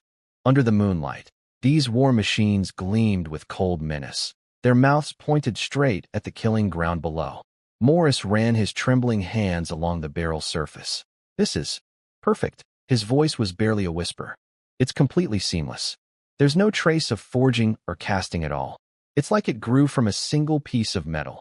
I wiped the sweat from my face and turned to the soldiers who'd been watching with their jaws on the floor. All right, boys. Time to learn how to operate these thunder messengers. Training ran until dawn. By the time the first sunlight cut through the clouds, my 10 gunners could load, aim, and fire with reasonable competence. One last thing, I said as we wrapped up. When you fire, cover your ERS. These things are louder than anything you've ever heard. I'm not joking. I barely had time to get back to the castle and change into proper armor before Wolf came charging in with his warriors. Lord Greystone, our scouts report the Blood Eagles are moving toward the valley entrance. At least 200 fighters, and they've got their berserkers with them. I calmly finished fastening my cloak. Perfect. Our welcome ceremony is ready. Friends of the Black Wolf tribe, please follow me to the walls. Best seats in the house. We climbed the tall walls of Greystone Valley, and there they were on the horizon, a dark mass of bodies advancing toward us. Blood Eagle warriors in beast hide armor, carrying every weapon imaginable, approaching in a loose formation. 200 angry, drought-starved raiders looking for easy pickings. And at the front, 3 figures towering over everyone else by at least 2 heads, their bare chests covered in eerie red patterns. Wolf's voice got tight. Those are the Blood Eagle berserkers. Once they go berserk, they can rip a war horse apart with their bare hands. I raised my right hand. Signal the troops. Execute the plan. Horns blew. My soldiers pulled back from the valley entrance, leaving it completely empty and wide open. Come on in. Nobody home. Totally not a trap. The Blood Eagles saw the empty entrance and howled with triumph. Easy prey. They surged forward, picking up speed, flooding into the narrow canyon passage. I waited. More of them poured in. I waited. When nearly the entire Blood Eagle force was packed into that tight, narrow, beautiful kill zone, I said 2 words. Open fire. 4 cannons roared at the same time, and the entire wall shook beneath our feet like the earth itself flinched. The Black Wolf warriors slapped their hands over their ears. A few of them literally fell on their butts, and one young guy looked like he was about to cry. Can't blame them. Nobody warned them about the noise. Actually, I did forget to hand out earplugs. My bad. Down in the canyon, 4 iron balls slammed into the middle of the Blood Eagle formation, and, how do I describe this delicately, turned human beings into abstract art. The cannonballs didn't just hit and stop, either. They bounced. Inside a narrow stone canyon, ricocheting off walls, off the ground, off anything in their path. If you were in that corridor and a ball so much as grazed you, that was the end of your story. Even from way up on the wall, I could feel the ground vibrate through my boots. Wolf grabbed the edge of the wall so hard his knuckles went white. By the gods of the wasteland, is this the power of thunder? I kept my face perfectly calm. Internally, I was screaming. Externally, I said, second volley, load grape shot. Before the Blood Eagles could even process what just happened to them, round 2 arrived. This time, instead of solid balls, the cannon spat out hundreds of small iron pellets in a fan-shaped spray, basically turning the entire canyon passage into a giant shotgun blast. 2 of the 3 berserkers got shredded on the spot. The third one managed to activate his berserk mode, muscles bulging, red patterns glowing, and then a shockwave flipped him through the air like a rag doll. The Blood Eagle formation didn't just break. It evaporated. Survivors threw down their weapons and ran screaming for the exit, trampling each other in panic. Total battle time, under 10 minutes. The wall went dead silent. The Black Wolf warriors were pale as ghosts. Several of the younger ones were dry heaving over the side. Wolf looked like someone had just explained to him that everything he knew about warfare was wrong. Which, to be fair, I had. I turned around casually, as if I hadn't just committed a war crime against the concept of fair fight. So, Wolf, how did you enjoy the hunting show? Wolf took a long, shaky breath. Then he dropped to one knee. Lord Greystone, the Black Wolf tribe wishes to be your most loyal ally. Forever. I helped him up. Stand, my friend. This is just the beginning of our friendship. I looked out toward the still-smoking canyon. Now, let's go collect our prisoners. The smoke cleared slowly. My soldiers marched out in neat formation to clean up the battlefield. The Blood Eagles had brought roughly 300 warriors. The first volley wiped out most of them. The grape shot finished off their will to fight. The canyon floor was covered in groaning wounded, broken weapons, and, well, let's just say it wasn't pretty and leave it at that. Young master, we captured the Blood Eagle berserker. Brand's voice rang out from the distance. I looked over and saw my soldiers dragging forward a massive, blood-soaked figure. The last surviving berserker. His berserk state hadn't fully worn off. Muscles still swollen, red patterns still flickering across his skin, but his eyes told the whole story. No more fight left. Only fear. Kneel. Brand kicked the back of his knee. The berserker grunted and crashed down in front of me. Wolf and the Black Wolf warriors held their breath. A Blood Eagle berserker, the most terrifying thing in the eastern wasteland, kneeling like a beaten dog at my feet.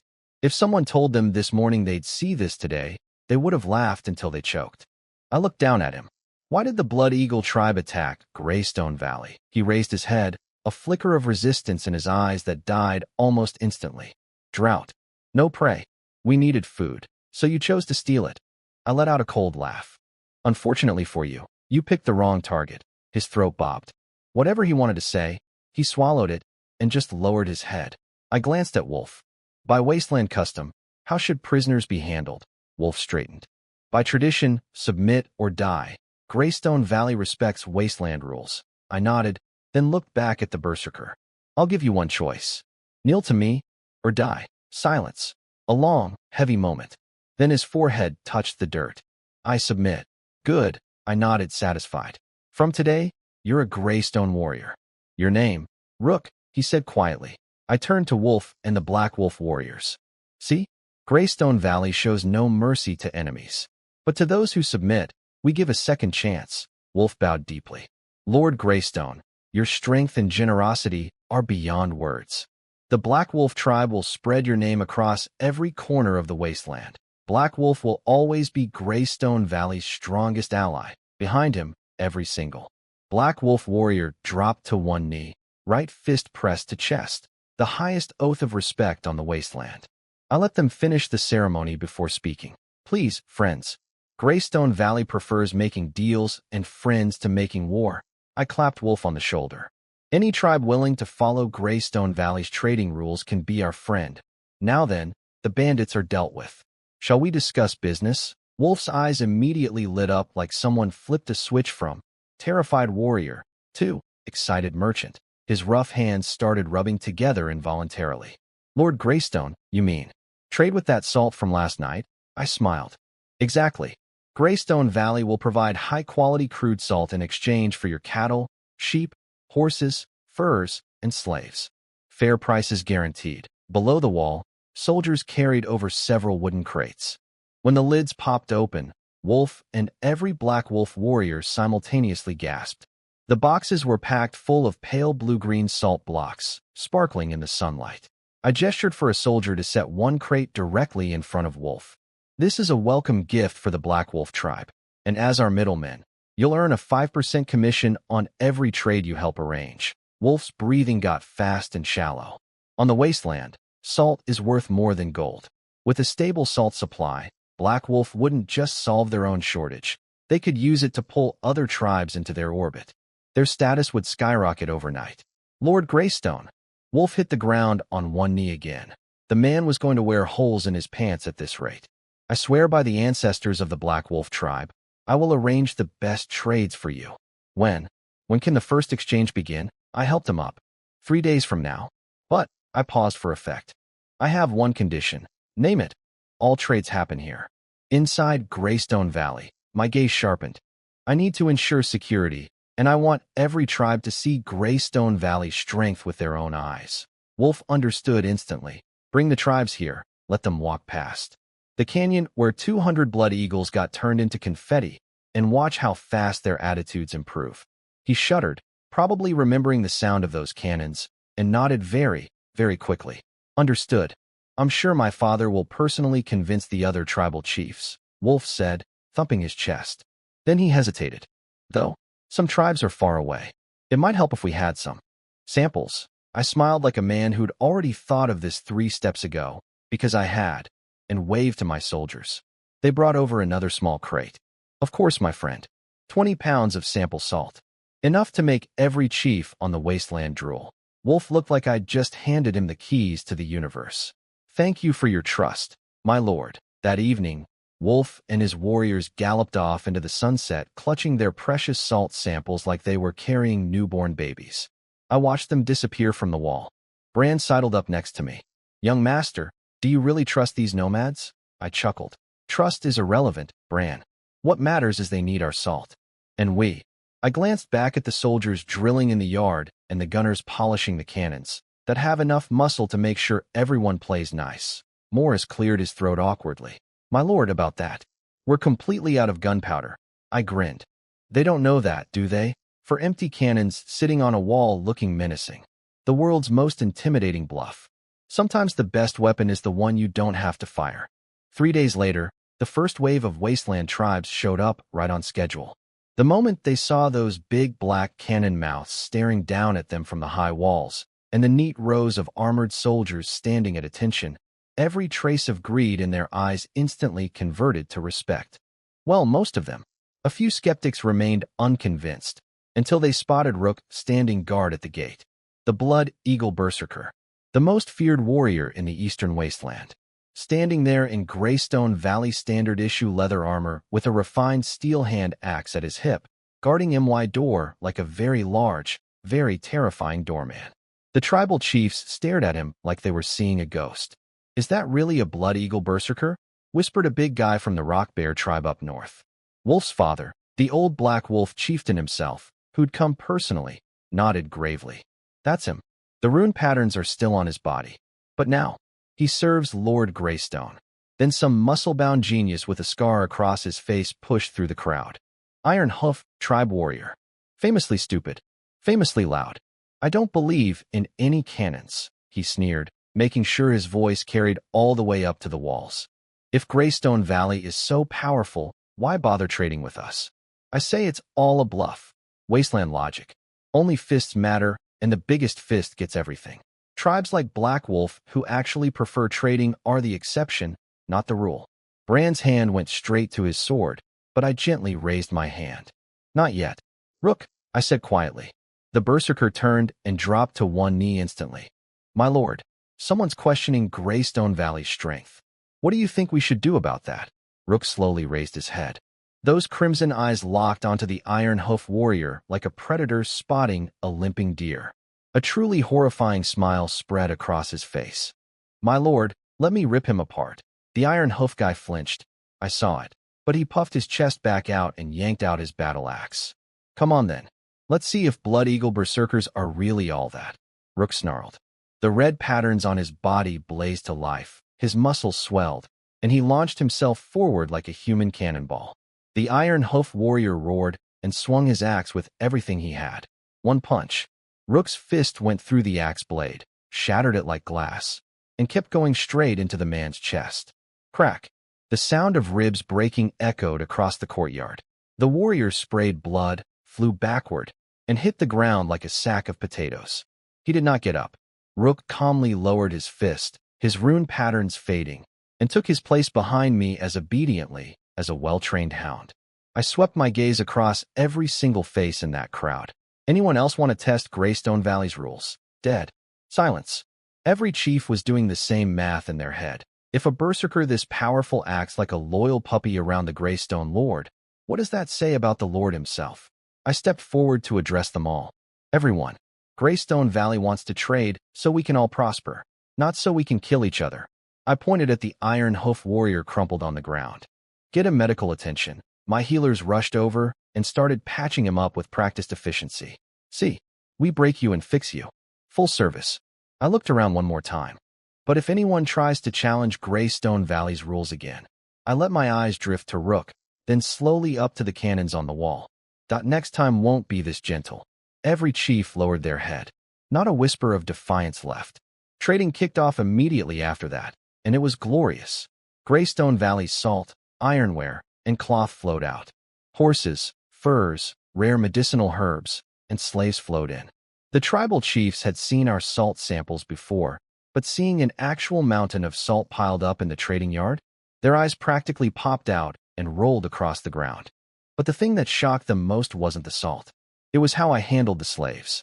"These slaves.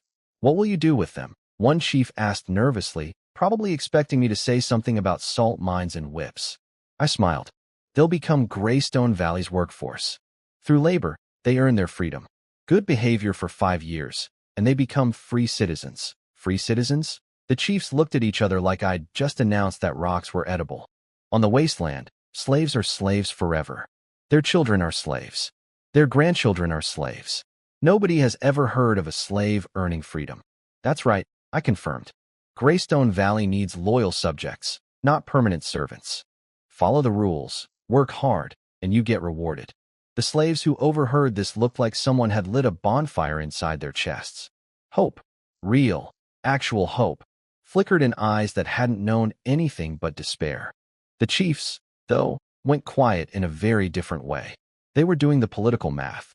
If Greystone Valley offers freedom to slaves, every slave on the wasteland will eventually try to run here. Over time, that completely reshapes the balance of power across the entire region, which was, of course, exactly my plan.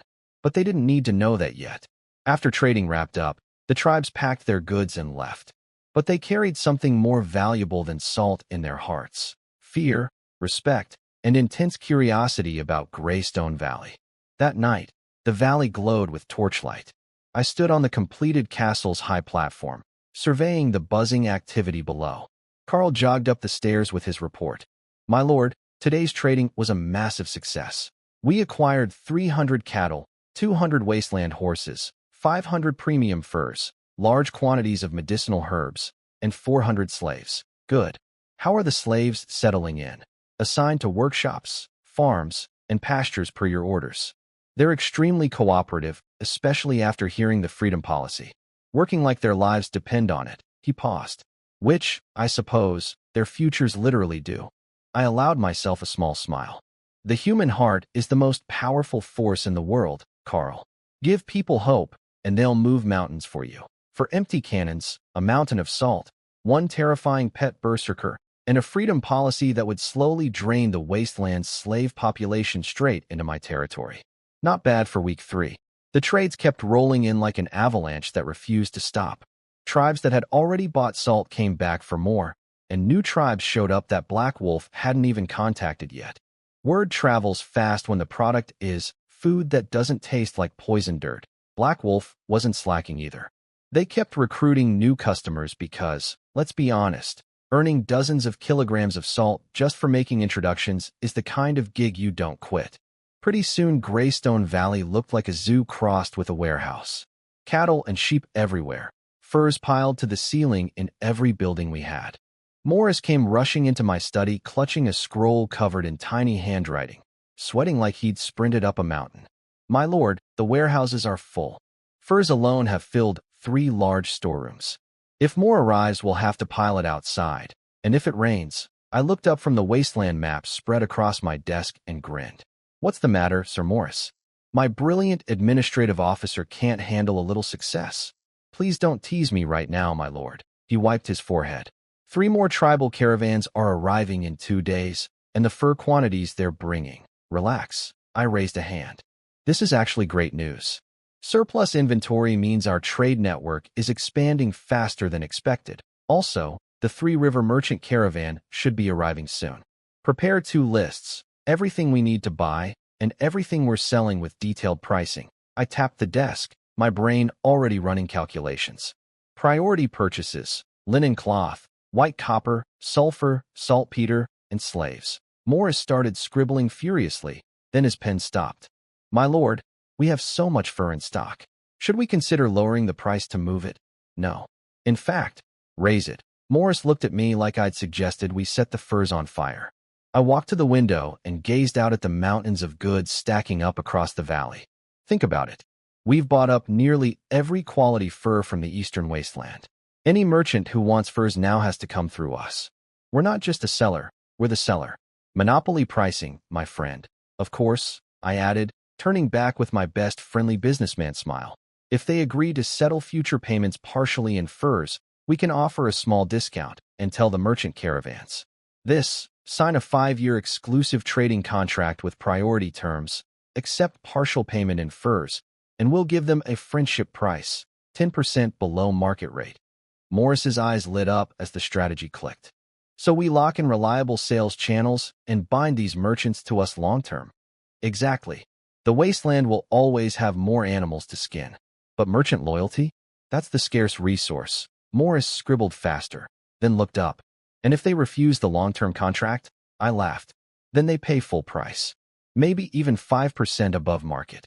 We have every premium fur in the eastern wasteland sitting in our warehouses. Where else are they going to shop? Right on cue." A commotion rose outside. We looked through the window and saw a dusty caravan rolling into the valley. The lead merchant wore an expensive silk cloak, and behind him trudged a long line of pack animals loaded with goods. "Looks like 3 Rivers people have arrived." I straightened my coat, eyes sharpening. "Go handle it. Remember, Not 1 pound less of sulfur and saltpeter. Everything else, run it exactly how we discussed. Morris bowed deep.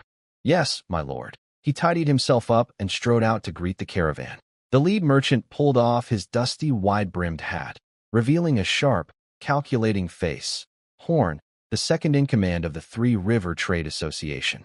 They called him Iron Mouth because the man could talk his way in or out of anything. Morris, your Greystone Valley is not easy to find. Horn spread his arms wide like they were old friends. The road here was rough too. We had to fight off bandits at Blackwind Pass. Good thing my guards were up to the task. He said this very loudly, making sure everyone nearby could hear. Classic merchant trick. The journey was so dangerous. Translates to, we deserve a markup for the inconvenience. Morris gave him the most sympathetically unhelpful expression in history. That sounds like a Three River territory problem. He paused just long enough for that to sink in, then added, of course, Greystone Valley already arranged safe passage with the Wasteland tribes.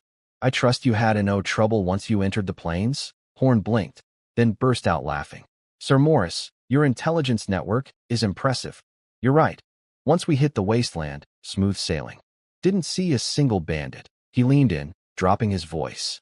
Your influence out here seems to be even greater than the rumors suggest.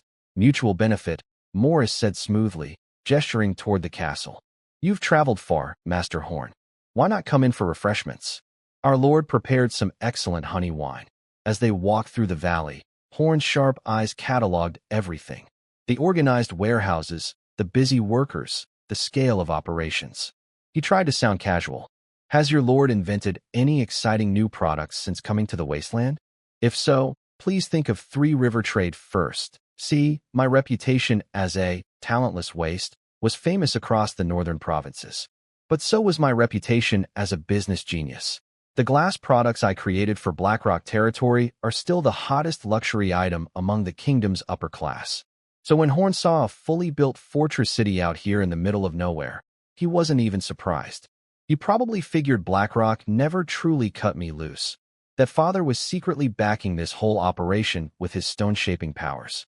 After all, the Blackrock family ancestor literally had the titles City Breaker and City Builder. 3 days to construct a fortress? Horn would absolutely believe that. Let him think whatever he wants. Misconceptions that benefit me are just free camouflage. Morris settled Horn into the great hall with a cup of honey wine. Master Horn, you've come at the perfect time. Greystone Valley has had quite a harvest lately. Snow wolf pelts alone, we've stockpiled over 1,000. And we have 300 wasteland cattle ready for sale. Horn's pupils visibly contracted. His honey wine almost sloshed out of the cup. 1,000 snow wolf pelts? That's nearly Three River Territory's entire annual import volume. Yeah. Welcome to Greystone Valley, where the furs are plentiful, the salt is endless, and the man in charge has been playing this game since he was 15. Morris threw open the warehouse doors like a game show host revealing the grand prize. Furs stacked floor to ceiling on every shelf, bundled tight, filling the air with that rich leather smell. And it's not just Snow Wolf, Morris said, sweeping his arm across the display. Black Sable, Silver Fox, all fresh from this season. Feel that thickness, that color. Horn practically sprinted to the nearest rack, his merchant fingers diving into the furs with expert speed. He flipped, rubbed, stretched, then suddenly froze. He yanked out a single pelt and held it up to the light like a priest examining a holy relic. This is a Snow Wolf King pelt? The complete skull and fangs are still attached. Sharp eye, Master Horn. Morris clapped his hands and 2 workers brought out an iron-reinforced wooden chest. 12 more of the same quality in here. Our Lord specifically instructed that these only go to buyers who truly appreciate them. Horn's breathing went ragged. Snow Wolf King pelts are the status symbol among capital city nobles. 1 pelt alone fetches an obscene price. 12. That's enough to start a bidding war that topples friendships. He smoothed his beard, trying desperately to look calm. Sir Morris, name your price. Not yet. Morris had the workers close the chest lid. Nothing sells harder than something you can't look at anymore. Let's discuss the bulk order first. Market rate. Standard Snow Wolf pelts, 1 gold coin each. Black Sable, 1 gold 50 silver. Silver Fox, 3 gold. Too expensive, Horn yelped immediately. Last year's wasteland purchase price was. Last year was last year. Morris cut him off with a smile so polite it could have been printed on a greeting card. This year, 90% of all premium furs from the Eastern Wasteland are sitting right here. If you're not interested, I believe Master Frederick from the White River Trade Association will be visiting next month. Horn's eyebrow twitched. White River was Three Rivers' mortal enemy. If they got their hands on this inventory, I could practically hear the man's brain short-circuiting from my study upstairs. Morris was executing my playbook flawlessly. Monopoly means pricing power. Economics 101. Also Economics 201, 301, and every other level. Sir Morris, I've worked with your lord for years. Horn switched to his old friend's voice. How about this? Give me a package deal, and I'll take everything. Morris pretended to think, which was really just him watching Horn sweat. If you sign a 3-year exclusive agreement, minimum 5,000 gold coins and annual purchases, we'll offer a 10% discount. And you can offset part of the payment with sulfur and saltpeter shipments. 5,000 gold? Horn nearly choked on his own spit. But then his eyes swept across the warehouse. This haul alone was worth close to 4,000. If Greystone Valley could produce this volume every year, I could almost see the abacus spinning behind his eyeballs. These furs resold in the capital would fetch at least 10 times what he paid. 5,000 gold in, 50,000 gold out. The math was doing itself. I need to see the livestock, he said carefully, because even a man drowning in greed remembers to check the merchandise. Morris led him to the new cattle pens. Hundreds of wasteland cattle munching grass peacefully, already tamed by the nomad tribes. 2 gold each. Buy 100, get 5 free. Horn's eyes were getting brighter by the second. These cattle would sell for at least 10 gold each down in the farming regions. 5-to-1 profit margin. The man looked like he was about to propose marriage to an entire herd of cows. What are those? He suddenly pointed at a special enclosure in the distance. Morris's smile went from professional to absolutely devastating. Ah, those. Our Lord set those aside specifically as a surprise for you. 6 live snow wolf cubs, already mostly tamed by Sir Bran. Horn's jaw dropped so hard I'm surprised it didn't leave a dent in the ground. Live snow wolves are priceless in the capital's noble circles. You literally cannot buy them because nobody has them. They're the ultimate rich person flex. The medieval equivalent of owning a pet tiger, except the tiger is beautiful and white, and everyone at court loses their mind when they see it. Horn grabbed Morris's arm with both hands. Sir Morris, let's sign the contract right now. I brought double the sulfur and saltpeter you asked for, and next time I'll bring everything on your list. By sunset, we were sitting in my study signing a stack of contracts thick enough to use as a doorstop. Horn was cradling a Snow Wolf King pelt like a newborn, and I was happily inventorying my new strategic materials. A pleasure doing business. I raised my cup. That night, the Three River Caravan's pack animals, now loaded with furs instead of trade goods, lumbered out of Greystone Valley under the moonlight. And in my underground warehouse, the saltpeter and sulfur reserves had finally reached levels that let me sleep at night. I stood in the new underground storage room, fingertips tracing along a barrel of saltpeter, letting myself smile. My lord, all the saltpeter and sulfur have been stored as ordered, Bran reported beside me. Horn brought enough for several hundred cannon shots. Ever since watching those 4 cannons turn 200 Blood Eagle warriors into a cautionary tale, my guardian knight Bran had become the world's biggest artillery fanboy. The man who used to worship swords and cavalry now looked at iron tubes full of explosive powder the way a child looks at birthday cake. I patted an oak barrel of gunpowder, the hollow thud echoing through the underground chamber. It's not enough, Bran. I turned, my cloak swishing behind me. This is just the beginning. Bran straightened up so fast his armor clanked. 3 days ago, the smithy successfully cast its first domestically produced cannon. Now we need to build a real artillery corps. Bran's breathing got heavy. He'd seen what cannons could do. While other lords were scraping together a few dozen heavy cavalry and calling it an army, Greystone Valley was going to have wall-smashing firepower. For personnel, pick 5 clever soldiers yourself, I said, tapping a spot on the map. Plus 20 slaves. Ones who can count and have all their fingers. Bran dropped to one knee, so hard the impact rang off the stone floor. My lord, please allow me to personally command the artillery corps. I raised an eyebrow. This was the same young man who'd been raised on tales of glorious cavalry charges and knightly honor. Now here he was, begging to lead a gunpowder unit. The cannons had converted him harder than any sermon ever could. I pulled him up. That was always my plan. Bran's eyes were on fire. My lord, I promise you, within 3 months, this artillery corps will be the most feared force on the entire wasteland. I nodded and handed him a rolled sheepskin. Artillery training manual. Loading, aiming, firing. Every step must follow these instructions exactly. He unrolled it carefully under the torchlight. Dense handwriting, detailed diagrams, and right there on the front page in red ink. Warning, failure to follow operating procedures will result in injury or death. Gunpowder isn't a sword, Bran. It doesn't care whose side you're on. My voice went serious. Better slow than wrong. I'd rather not watch my guardian knight get launched into the sky by his own cannon. Bran tucked the manual against his chest like it was sacred scripture. Understood, my lord. Start tomorrow. Familiarize the men with the cannon structure first. I headed for the stairs, my boot heels clicking sharp on the stone. Once the next batch of refined steel is ready, we'll have 3 new cannons. Bran stopped mid-step behind me. 3, plus the existing 4. 7 total. Out here on the wasteland, 7 cannons could flatten any tribe's fortifications like they were made of wet paper. While everyone else was still playing the medieval warfare game, I was speedrunning the gunpowder revolution from the comfort of my mountain fortress. Life's good when you're the only guy with cannons. After a solid month of non-stop hustle, trade deals, cannon production, artillery training, 3 new blacksmiths from Iron Hill settling in, I finally had a moment to breathe. I touched the obsidian charm hanging around my neck. Sure, I was going all in on the guns and industry path, but that didn't mean I was going to ignore the supernatural side of things. In this world, the real apex predators aren't just guys with big armies. They're guys with big armies and the ability to personally punch through a castle wall. I closed my eyes and felt the trickle of magic energy inside me. According to this world's power system, I'm currently at the star illumination stage. Basically the, congratulations, you exist as a supernatural being, starter tier.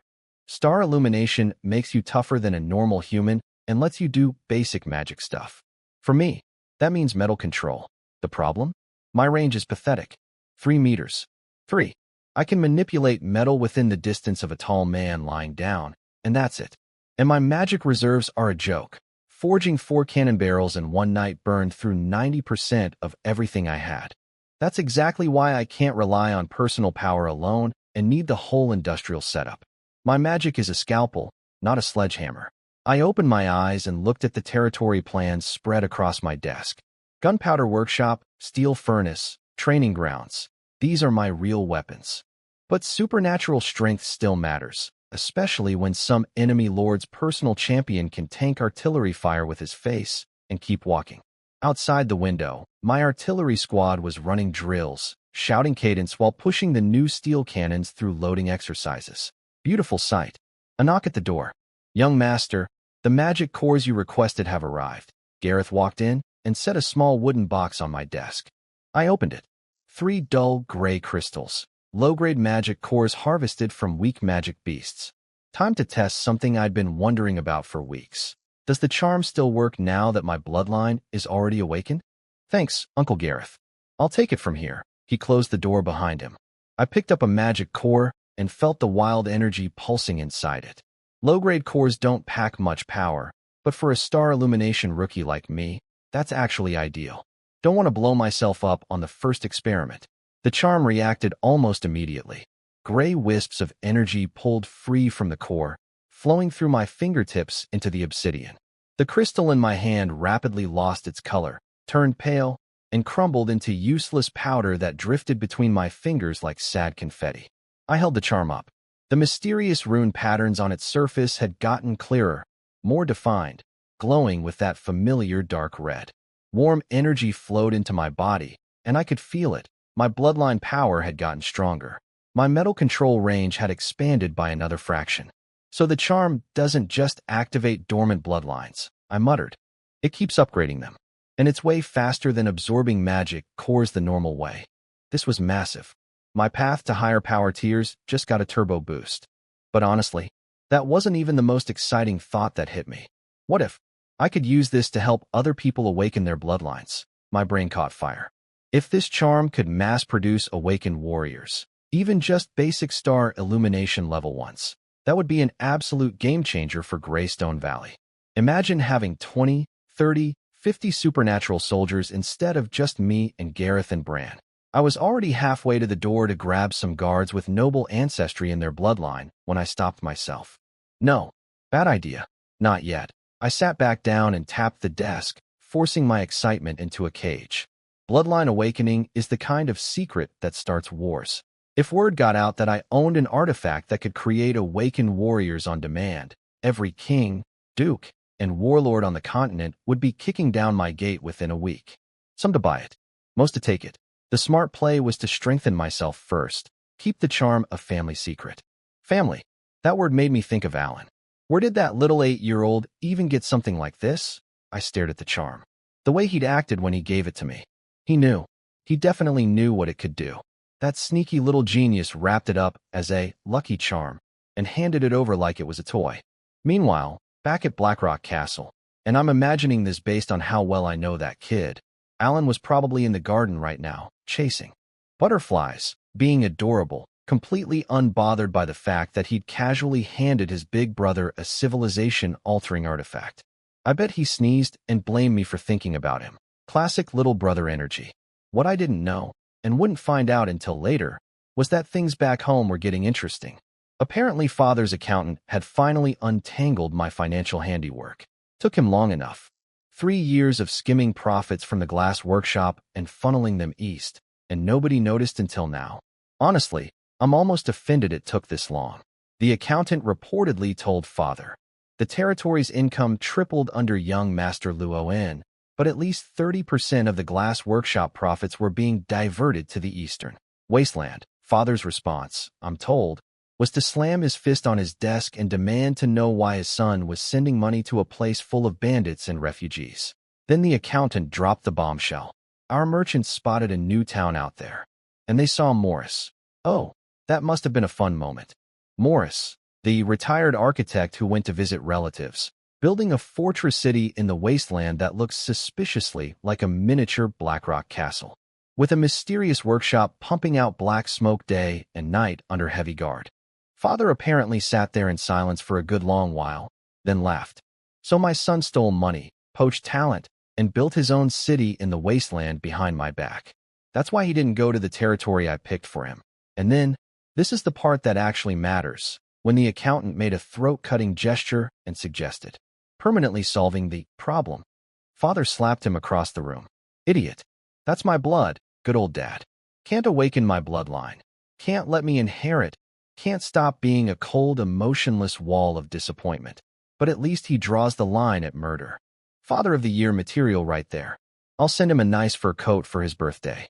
Snow Wolf King, maybe. Just to let him know his waste of a son is doing fine. Meanwhile, back at Blackrock Castle, not that I knew any of this at the time, Father was having a moment. The accountant was still lying face down on the floor, cheeks swelling nicely from that slap, not daring to breathe too loud. Smart man. Stupid suggestion, but smart survival instincts. See, Father wasn't just a count. He was the head of the entire Blackrock clan, a family that's lasted nearly 1,000 years with more branch families than a forest. Even he had to play by the rules. One wrong move, and the whole dynasty crumbles overnight. That's why he couldn't keep me as heir even if he wanted to. And honestly, he probably did want to. My business skills, my administrative ability. The man handed me the entire territory's commerce for 3 years because he knew I was that good. But no rock powers, no throne. Those are the rules. And the Blackrock bloodline is special. Terrifyingly special. The family ability is called City Breaker, as in any wall, any fortress, any impenetrable defense. One Blackrock Awakener raises their hand, and the whole thing crumbles like a sandcastle in a hurricane. That's why the royal family has been marrying princesses into the Blackrock clan for generations. In siege warfare, a single Blackrock is worth 10,000 soldiers. Father himself once collapsed an enemy nation's unbreakable fortress in a single night when he was young. That kind of power doesn't get to die out. The kingdom literally won't allow it. Which also means awakened Blackrock members can't leave Blackrock territory without royal permission. protection, and prison, all in one neat package. The current king of the Anderson Kingdom. Well, let's just say father has opinions he keeps to himself. So apparently, after slapping his accountant halfway across the room, father sat back down, looked at my childhood portrait on his desk, and said something I never would have expected. Send our northern merchant caravans through that town more often. Consider it. A father's gift to his son. The accountant stared at him like he'd sprouted a second head. You're not going to pursue this, my lord. Father traced a finger across my portrait. That boy always had a mind of his own. Then his eyes went cold again, fixed on the accountant. Everything discussed today stays in this room. As for the missing funds in the books, they never existed. Yes, my lord. The accountant practically kissed the floor. Father waved him away and turned to the window, looking north toward mountains he couldn't see past, toward the wasteland where his waste of a son was building something from nothing. Boy, he murmured, since you chose this path, walk it to the end. Thanks, Dad. Really feeling the warmth. But I'll take secret trade route support over a hug any day. That's just how we Blackrocks show love, through plausible deniability and economic favors. Anyway, back to me. With Greystone Valley running smoothly, it was time to get out and meet the neighbors. The wasteland isn't just nomad tribes. It's also dotted with fellow pioneer lords. Guys like me. Family rejects who couldn't awaken their bloodlines, or younger sons so far down the inheritance line they'd need a telescope to see the title. All of us out here gambling our lives for a shot at nobility. I rode a gray-maned horse with Carl and Gareth flanking me. We followed an old trade road half swallowed by wild grass until a shabby wooden watchtower appeared in the distance, flying a faded flag. My lord, that's Greywood Town up ahead, Carl said. The lord is a man named Barton, third son of a baron, been out here for years. I nodded. Pioneer lords mostly get along. We have to. The wasteland has enough threats without fighting each other. Wild beasts, bandits, rogue knights with anger management problems. The list of things that want to kill you out here is impressively long.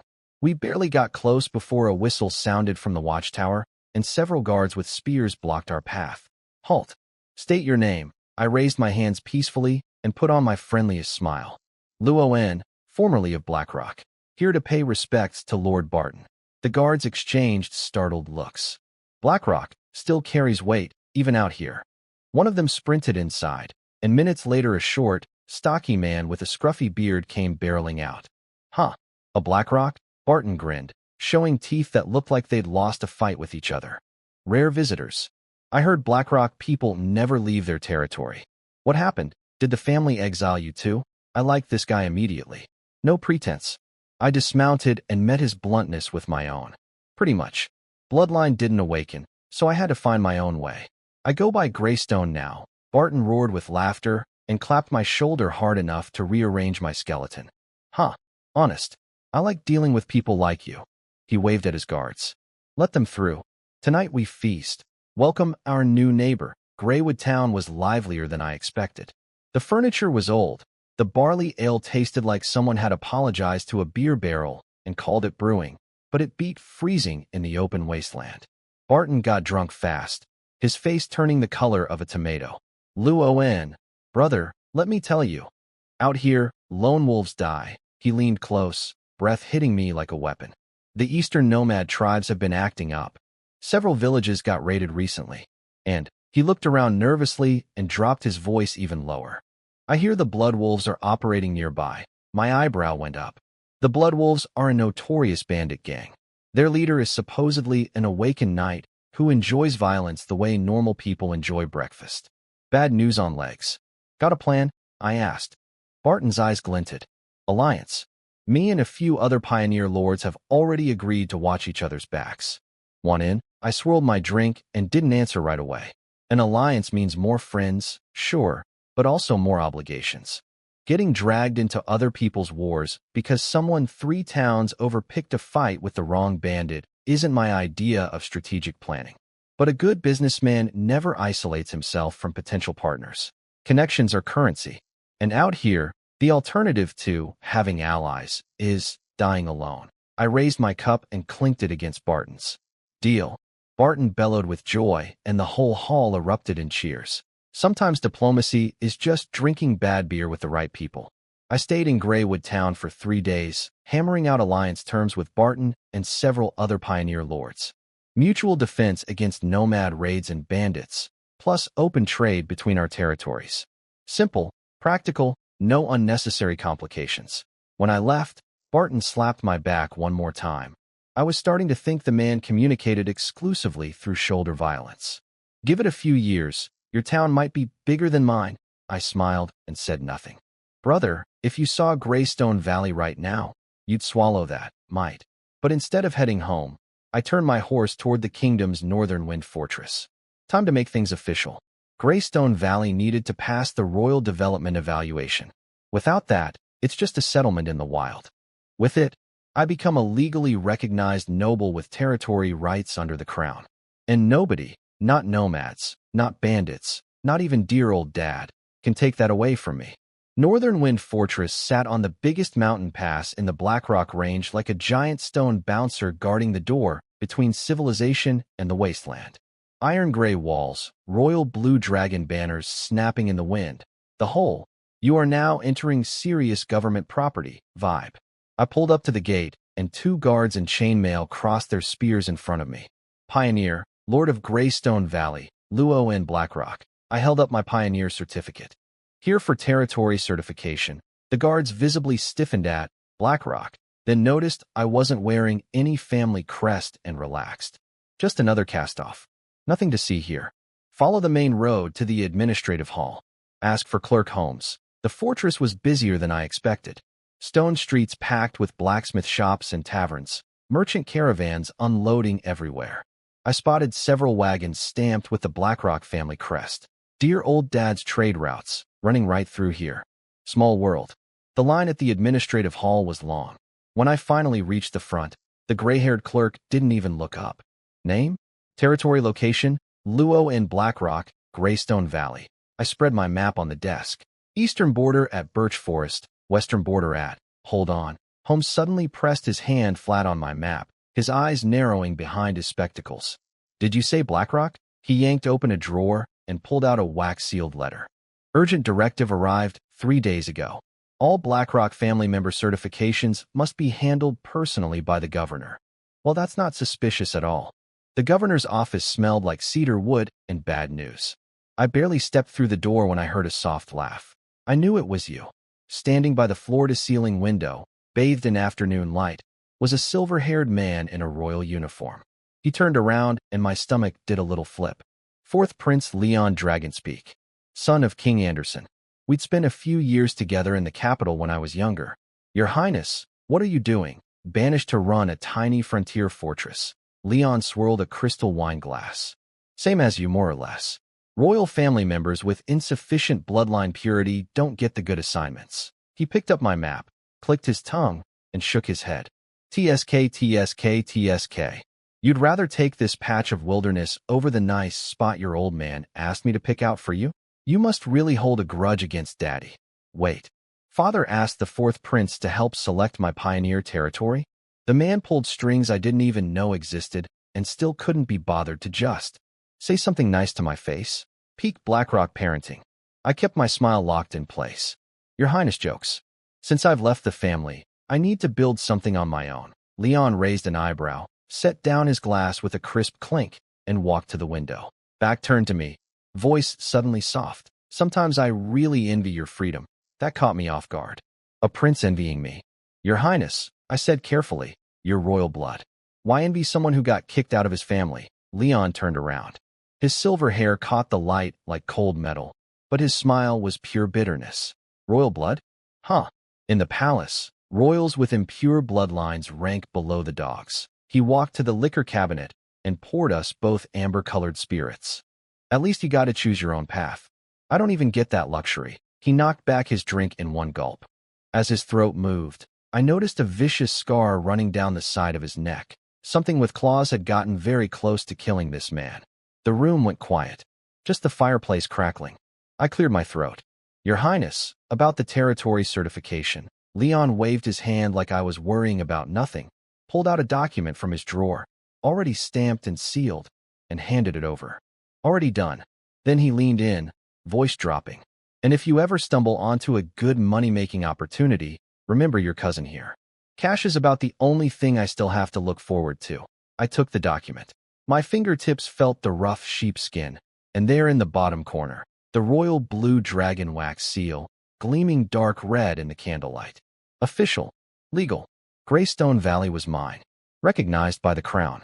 Your Highness flatters me, I said, tucking the document safely inside my coat. Without a family name backing me, I wouldn't dare attempt anything too ambitious. Leon's eyes instantly sharpened. So you're saying there is something? Oh, this beautiful, beautiful man. Don't mind if I do. See, here's what people don't know about 4th Prince Leon. Yes, he whines about being a reject. Yes, he's stuck running a frontier fortress. But his grandfather is the Grand Duke of the North. His mother is the current queen. His bloodline purity might not impress the Royal Succession Committee, but his political connections could crush half the nobility in the kingdom without breaking a sweat. In other words, perfect business partner. I lowered my voice. Has your Highness ever heard of Snow Salt? Leon's silver-gray pupils contracted so fast it was almost audible. His fingers started unconsciously rubbing the rim of his glass. You mean, salt that rivals gold in value? The very same. I pulled out a small leather pouch and tapped out a few crystals. Pure white, sparkling, gorgeous. I found a mineral salt deposit behind Greystone Valley. Purity is exceptional. The only problem is output. Extremely limited. Leon pinched a few grains, touched them to his tongue, and his eyes lit up like someone had plugged him into lightning. This flavor. This is purer than the royal palace's imported sea salt. His voice dropped to a whisper. How much can you produce? At absolute maximum capacity. 300 pounds per month. I deliberately lowballed the number so hard it practically had a concussion. In reality, we could produce way more, but until I had enough military power to protect myself, advertising wealth is a great way to end up dead. 300 pounds was the Goldilocks number. Small enough that he wouldn't get greedy and try to take over. Big enough to make the partnership worth his while. The room froze. Firelight danced across Leon's face, painting his expression in shifting shadows. Then he burst out laughing, wild, almost manic laughter. Good. Good indeed. Luo and Blackrock. He slammed the table and jumped to his feet. This gift, I accept. He strode to the wall, twisted a blue dragon statue, and a hidden compartment clicked open. From inside, he pulled out a silver badge and tossed it to me. Take this. Every trade route in the north will be open to you. Profits, 70-30 split, my favor. I caught the badge. Ice cold to the touch. I turned it over, and there on the back was the Ice Wolf crest of the Northern Grand Duke's family. Leon's mother's house. This wasn't just a badge.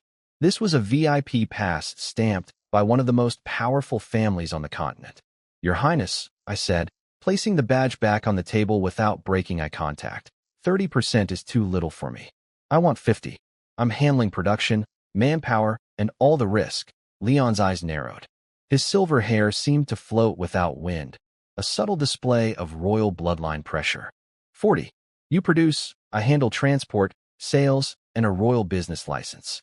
You should understand. He leaned forward, voice slithering. That without a royal seal, a product this profitable, once discovered, we stared each other down. The fireplace stretched our shadows tall against the wall, two silhouettes locked in a standoff. I picked up the badge. Deal. Pleasure doing business, Your Highness. Leon refilled both glasses and handed me one. To our snow salt venture. The glasses clinked, sharp and clear. And to the future, he added, something dangerous gleaming in those silver eyes, of those of us with impure blood. I drank. He drank. Two reject sons from two powerful families, toasting over illegal luxury salt in a frontier fortress office. If my life were a book, this would be the chapter where things start getting really interesting. Leaving Leon's office, the sunset was already dying behind the fortress walls. I glanced back at the towering castle and let myself smile. The royal business license sat in my coat pocket like a warm hug from capitalism itself. A sheepskin paper with a royal seal, worth more than 100 swords. Carl couldn't help himself. My lord, that prince. A gambler who wants a seat at the table, I said, swinging onto my horse. And the Northern Power Network behind him is exactly what we need right now. Night wind carried the first bite of autumn. I looked toward Greystone Valley's direction, mind already racing 3 moves ahead. Snow Salt was just the appetizer. With a royal trade license in my pocket, I could start rolling out bigger plays, like the Wasteland horse trade. Those animals are a strategic resource that makes kings drool. But I wasn't done with Northern Wind Fortress yet. I didn't ride all this way just for one piece of paper. Money?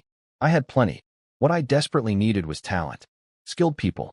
Once the snow salt business kicked into gear on top of the crude salt trade, poor Morris was going to have a nervous breakdown trying to manage everything alone. I pushed open the heavy oak door of a newly opened shop flying the Blackrock family crest. The smell of fresh wood and paint hit me. Shelves lined with Blackrock minerals, furs, and herbs. A thin young man was hunched over a ledger, and when he looked up, his steel-gray eyes went wide. Luowen, William, didn't expect to find you here. I walked over and clapped my cousin on the shoulder. The family actually sent you to this frontier outpost. William Blackrock, my cousin, sharp as a razor, perpetually underappreciated. He gave me a tired smile. After you left, the family's commercial operations went through changes. The Count decided to expand into wasteland markets. I laughed. This is about me, isn't it? William's pen froze on the ledger. A small blot of ink bloomed on the page like a tiny blue confession. He looked up, something complicated swimming behind those gray eyes. You always were too perceptive. He sighed and closed the book. The family sent out 12 merchant caravans, setting up outposts across the western wasteland. I grinned. Dear old dad. Tough as iron on the outside, soft as bread on the inside. He'd rather choke than admit he cares. Did the clan elders have any objections? It's just business. What's there to object to? With your track record, nobody thinks the family's going to lose money. William reached under the counter and produced a letter sealed with the Blackrock family crest. The Count asked me to deliver this to you. I took the letter. My fingertip traced the raised family crest on the wax seal. The familiar texture sent an unexpected pang through my chest. Just for a second, I stuffed the letter into my coat without opening it. Not now. Feelings later, business first. I need people skilled in commerce and administration. In return, Greystone Valley's Wasteland horse trade will be an exclusive Blackrock franchise. William's eyes went wide. His fingers started unconsciously rubbing the edge of his ledger. Wasteland horses? Those are strategic military assets that even the royal family wants. I placed a bone-carved token on the counter, engraved with a galloping horse.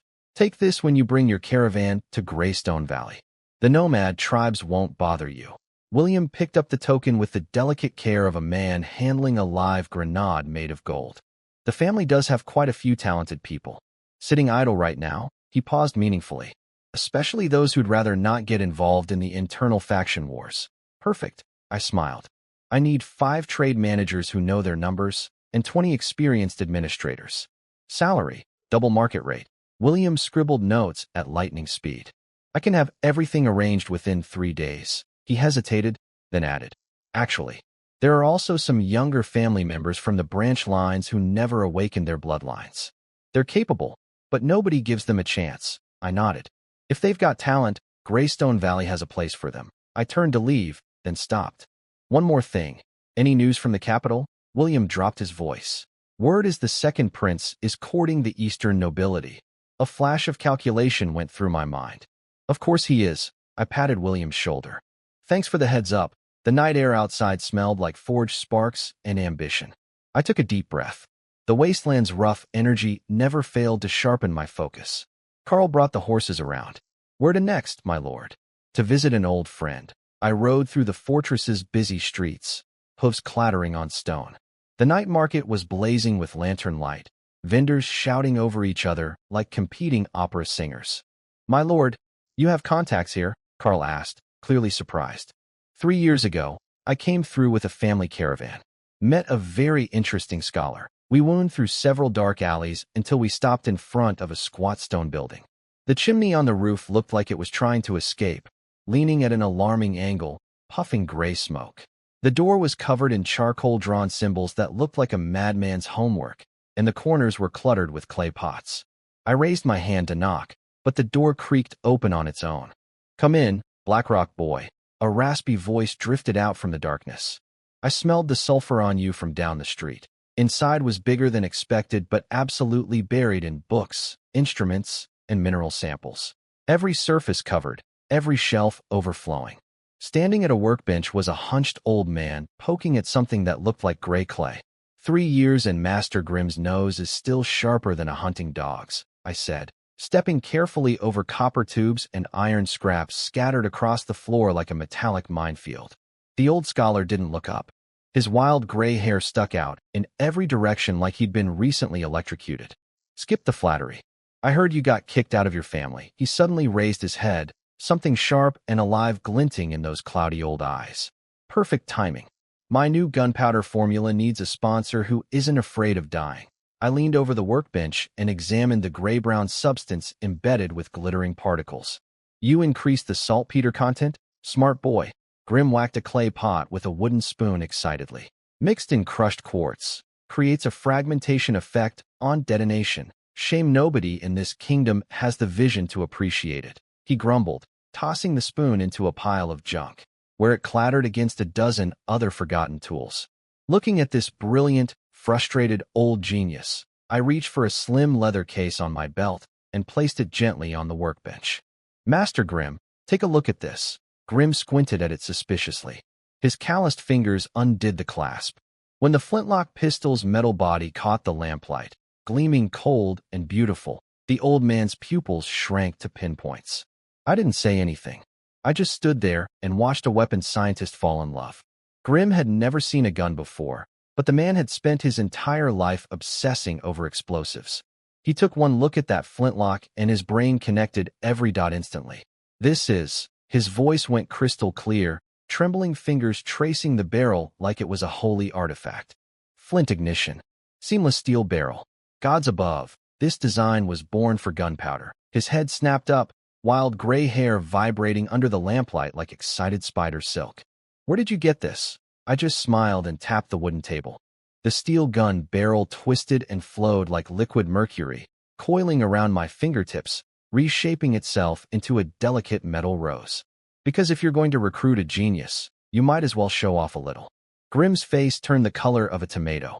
Metal control? But Blackrock's bloodline ability is rock manipulation. I let the rose reform back into a gun barrel and shrugged. Bloodline mutation, apparently. Point is, seamless steel barrels are no problem for me. The real issue is gunpowder residue. Too much buildup, too slow to reload. I need a propellant that burns cleaner. Grimm's eyes went absolutely feral. He grabbed my wrist with the grip strength of a man half his age. Residue. Combustion efficiency. Gods, I should have thought of this years ago. The old maniac stumbled to a corner of the room, yanked a filthy canvas tarp off a cluster of sealed clay jars, and cradled one like a newborn baby. The lid was sealed tight with wax. 3 years ago, after you left, I found a special moss in the northern swamps. His voice shook with excitement. Dried and mixed with gunpowder, it burns with almost zero residue. But the power output. He stopped mid-sentence and shot a suspicious glance at Carl standing by the door. I waved my hand. Carl, wait outside. The moment the door clicked shut, Grimm pried off the wax seal. Inside was a gray-green powder with a faint sulfur smell. He spooned a pinch onto a copper tray on the workbench, struck a flint, and a blinding white flash. The powder ignited and vanished in an instant. The copper tray was practically spotless. Almost no residue at all. My pupils contracted. This combustion efficiency was leagues beyond any black powder I'd ever seen. I'd been planning to eventually develop modern gunpowder formulas from my past life knowledge. But this was better than anything I could have cooked up from memory. Sometimes the universe just hands you a gift. Output capacity? I asked, keeping my voice low, fingers tracing the edge of the jar. Grimm's eyes glinted with the craftiness of a man who knows he's sitting on treasure. Glimmer moss grows slowly. But I've cultivated a mutant strain in my lab. He pointed to several glass jars in the corner. Inside each one, eerie fluorescent green stuff floated in liquid like something from a mad scientist's fever dream. Each jar produces about 20 pounds per month. I tapped the table. The gun barrel flowed and reshaped into a thin test tube, because why use regular glassware when you can show off? I scooped a bit of the green powder into it and held it up. Can the purity be improved? Of course it can. Grimm waved his bone spoon around like a conductor leading an orchestra of explosions. If I had better filtration equipment, 500 gold coins and startup funding, I cut in, plus a private laboratory in Greystone Valley. The condition, absolute secrecy. All results belong to me. Grimm's breathing got ragged. His liver-spotted hands gripped the workbench edge so hard his knuckles went white. 500 gold. That's enough for a complete glass distillation apparatus. Then suspicion flickered in those cloudy old eyes. Wait, what are you planning to do with this? I held the test tube up to the oil lamp. The green powder sparkled with an otherworldly glow. Self-defense. Trade. Or maybe, my voice dropped to barely a whisper. Changing some rules that shouldn't exist. The room went silent.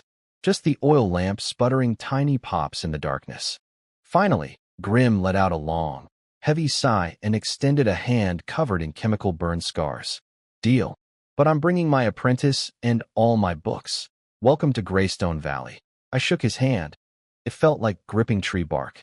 My caravan will come for your equipment in 3 days. Outside, the night had gone deep and dark. Gareth brought the horses around, eyeing the extra leather bag I was now carrying with barely contained curiosity. Young master, that old gentleman is the smartest madman in the kingdom. I mounted up and tucked the bag away carefully. And our biggest advantage going forward, riding through the fortress under starlight, my mind was already building blueprints. Flintlock rifles plus super clean propellant would rewrite warfare. Wasteland horses would give us strategic mobility. But one problem kept nagging at me like a pebble in my boot: food. Out here in the wasteland, growing enough crops to feed a growing population was the bottleneck that could choke everything. Carl, I suddenly pulled the reins. Didn't you once mention someone in the north who can make plants grow? Carl blinked. Yes, my lord. Used to be a guardian knight for some pioneer lord, but his bloodline ability was considered useless for combat, so he got dismissed. He scratched his head. Name's Edmund. Lives in Oaktown now, working as a farmer. They say he can revive dead plants and accelerate growth. But that's all he can do. A knight who awakened his bloodline only to get a farming power. In a world where everyone measures value by how hard you can hit things, this guy was basically a laughingstock. A man who won the supernatural lottery and got a coupon for fertilizer. But to me, this man was a walking agricultural revolution. If the legendary Yuan Longping from my past life had gotten his hands on someone like Edmund, hybrid rice development would have been cut in half. Minimum. Accelerated plant growth plus selective breeding equals food security equals population growth equals more everything. Tomorrow morning, I said, eyes gleaming, go to Oaktown and bring him to me. Carl hesitated. My lord, his ability only covers a small area at best. I have plans. I nudged my horse forward. Greystone Valley needs every kind of talent, especially the diamonds that everyone else threw away. Back at the inn, I lit the oil lamp and pulled out Father's letter. The wax seal glowed Blackrock dark red in the candlelight. I hesitated. Then I broke the seal. Father's handwriting was exactly like him. Sharp, forceful, zero warmth on the surface. Luo-en, by the time you read this, you've likely established yourself in the frontier. The clan elders may not have wanted you as family head, but they genuinely wished you'd stayed. Your business mind is invaluable to the family, but your choice to leave was within my expectations. The kingdom is approaching upheaval. Tensions between the royal princes are sharpening by the day. The Blackrock family needs someone positioned outside the coming storm. Every bit of strength you build in the wasteland could become the family's escape route. P.S. Your mother secretly stuffed 3 sets of refined steel armor into the first shipment. They're hidden in the pelt bundles. Your stubborn father. My mouth curled into a smile I couldn't stop. Classic. Absolutely classic. Father writes a letter about geopolitical strategy and family survival, then drops a postscript about mom sneaking me armor like she's packing extra snacks for a school trip. And he signs it, your stubborn father, like he knows he's emotionally constipated and has accepted it as a permanent condition. I held the letter to the lamp flame and watched Father's words burn to ash, one sentence at a time. No evidence. No paper trail. Just the information living in my head where it belonged. Outside, the fortress lights were winking out one by one. Only the wall torches kept burning, stubborn against the dark. I blew out the oil lamp and lay in the darkness, eyes open. Father's letter confirmed what I'd suspected. The kingdom was shakier than it looked. Princes making moves, nobility picking sides, and somewhere in the middle, the Blackrock family trying to survive no matter which way the wind blew. Let's hope that storm doesn't reach me, I muttered to the ceiling. But deep down, I already knew it would. Storms don't care about hope. They only care about whether you built your walls high enough. Good thing I've got cannons. I woke up early, got dressed, and stepped outside to find Gareth already waiting with the horses, breath puffing white clouds in the cold morning air. Young master, Carl already brought the man. I raised an eyebrow. I sent Carl out like 5 minutes ago in my mental timeline. The man operates at terrifying speed. I looked where Carl pointed and saw a tall, thin middle-aged guy standing in the inn's backyard, nervously rubbing his hands together like he was trying to start a fire with his palms. He wore clothes so faded from washing they'd basically surrendered their original color. But strapped to his waist, hilariously out of place, was a knight's sword in a scabbard so worn down you couldn't tell what color it used to be. Either. His gray-brown hair was shot through with silver, and his face had more wrinkles than a shirt that's been at the bottom of a laundry pile for a month. This man had been through some stuff. Edmund Greenvine? I walked over. His head snapped up, deep green eyes, startled.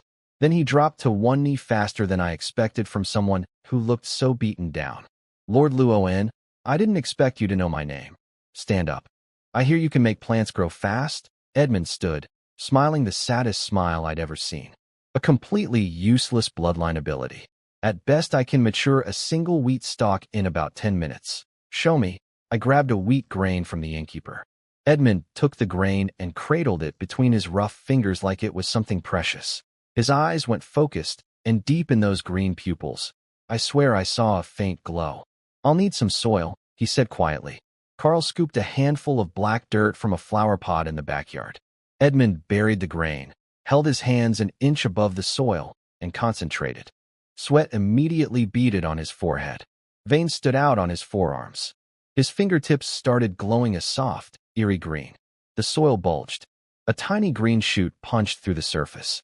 Then it grew, right before our eyes. Leaves unfurling, stem thickening, stretching upward like someone had hit fast forward on reality. In 10 minutes flat, a full golden wheat stalk was hanging heavy with ripe grain, bowing its head like it was embarrassed about how fast it got there. Impossible. Carl reached out and touched the wheat head, confirming that yes, this was a real, actual, fully grown plant that had been a seed literally 10 minutes ago. Edmund staggered, his face going white as paper. Forgive me, my lord. That's my limit.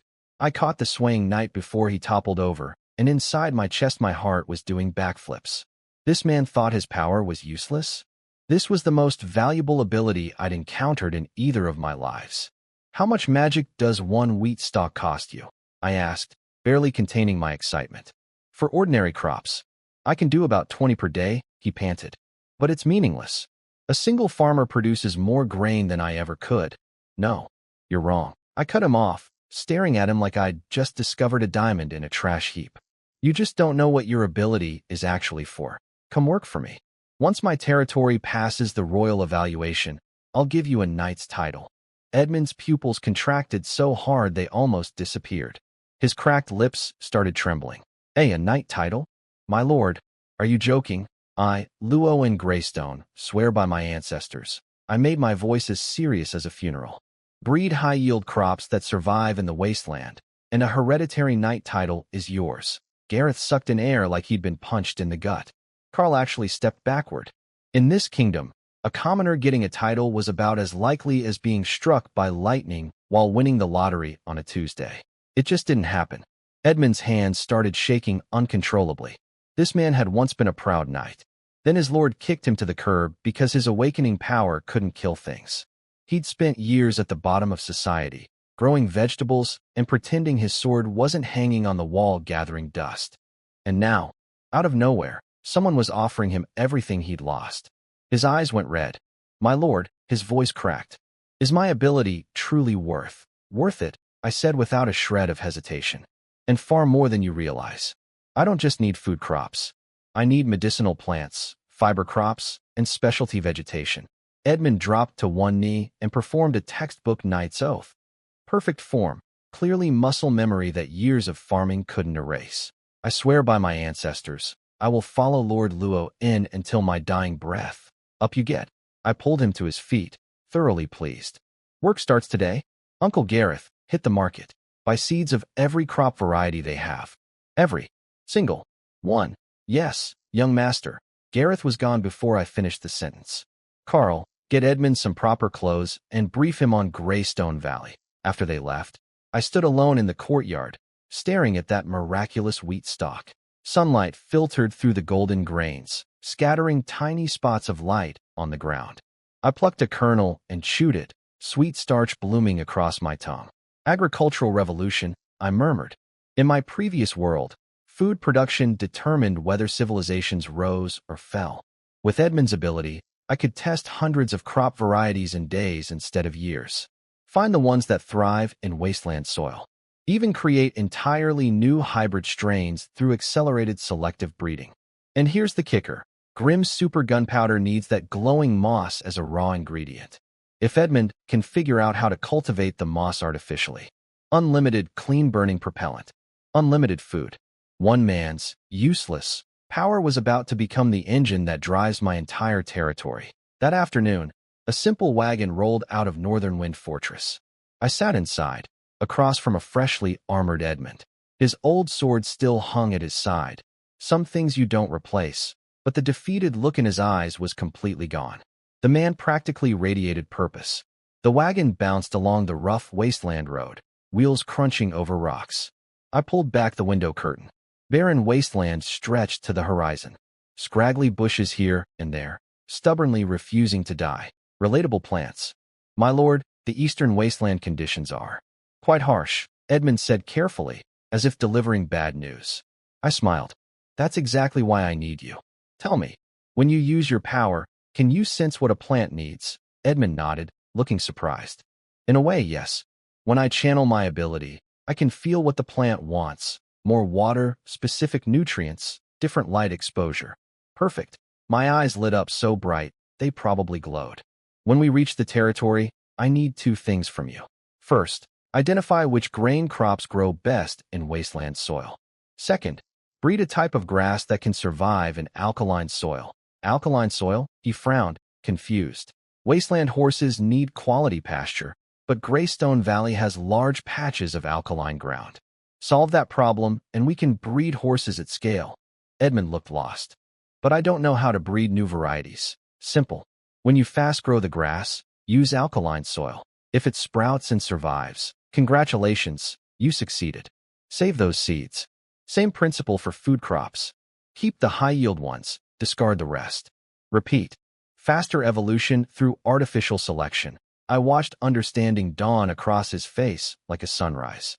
His useless power plus my knowledge of selective breeding from another world equaled an agricultural program that would take normal scientists decades, compressed into months. This is what happens when you pick up the pieces other people throw away. One man's trash is another man's entire food security strategy. This world doesn't have Mendel and his famous peas, so expecting Edmund to understand genetics was like expecting a fish to appreciate a bicycle. My plan was simple. Cast a wide net. His ability makes agricultural trial and error practically free. Grow 100 varieties, keep the winners, toss the losers. Repeat until we accidentally invent super wheat. But this will take a lot of time, Edmund said, looking uncertain. Time is not a problem. Looking at his worried face, I made a mental note. Get this man some peas. Red flowers, white flowers, yellow flowers, the whole rainbow. If I could just get Edmund to stumble into understanding dominant and recessive traits, this man would revolutionize agriculture without even knowing. The word, genetics. I was deep in my grand botany daydream when the wagon slammed to a stop so hard Edmund and I nearly flew out of our seats like human cannonballs. What happened? I steadied myself, frowning. Carl's voice came from outside. My lord, we've got a situation. I shoved the wagon door open. Ahead on the road, several chopped-down trees lay across the path, forming a crude barricade. And crawling out of the bushes on both sides were about a dozen ragged men clutching weapons, eyes full of desperation and hunger. Bandits, I raised an eyebrow. More like refugees, Carl said quietly, hand already on his sword. When pioneer lords go bankrupt, the farmers who followed them end up homeless. Eventually they turn to robbery just to survive. I scanned the group. Most of them were skin and bones. armed with farming tools and wooden clubs. Only the few guys in front had actual bladed weapons, and even those were so rusty they looked like they'd lose a fight against a strong breeze. Edmund stood up, a flash of his old knight's edge showing in his eyes. "My lord, allow me to handle this." I held up my hand. No rush. I hopped off the wagon and walked straight toward the bandits like I was strolling into a bakery. The big guy in front, clearly the leader, waved a rusty machete and tried his scariest voice. "Leave the food and money. We just want to survive. We don't want to kill anyone. Points for honesty, buddy. Minus points for the weapon that looks like it was last sharpened during the previous dynasty." I smiled calmly. "Which territory are you from?" He blinked. That was clearly not on his list of expected responses to a robbery. He hesitated, then answered, "We were farmers from White Dove territory. But after our lord died in battle, other families carved up the land. We had nowhere to go." I nodded. Classic wasteland tragedy. Lord dies, territory gets eaten by neighbors, and the common folk end up starving in the woods, swinging rusty cutlery at strangers. "How many of you are there?" I asked. The big guy got suspicious. "Why do you want to know?" I pulled a silver coin from my pocket and let it catch the sunlight. "Answer the question, and this is yours." His eyes locked onto that coin like a hawk spotting a mouse. He licked his cracked lips. "About 50 of us. The rest are hiding in the forest back there." I tossed him the coin. "Listen up. I'm Luo in Greystone, pioneer lord of Greystone Valley. I need workers.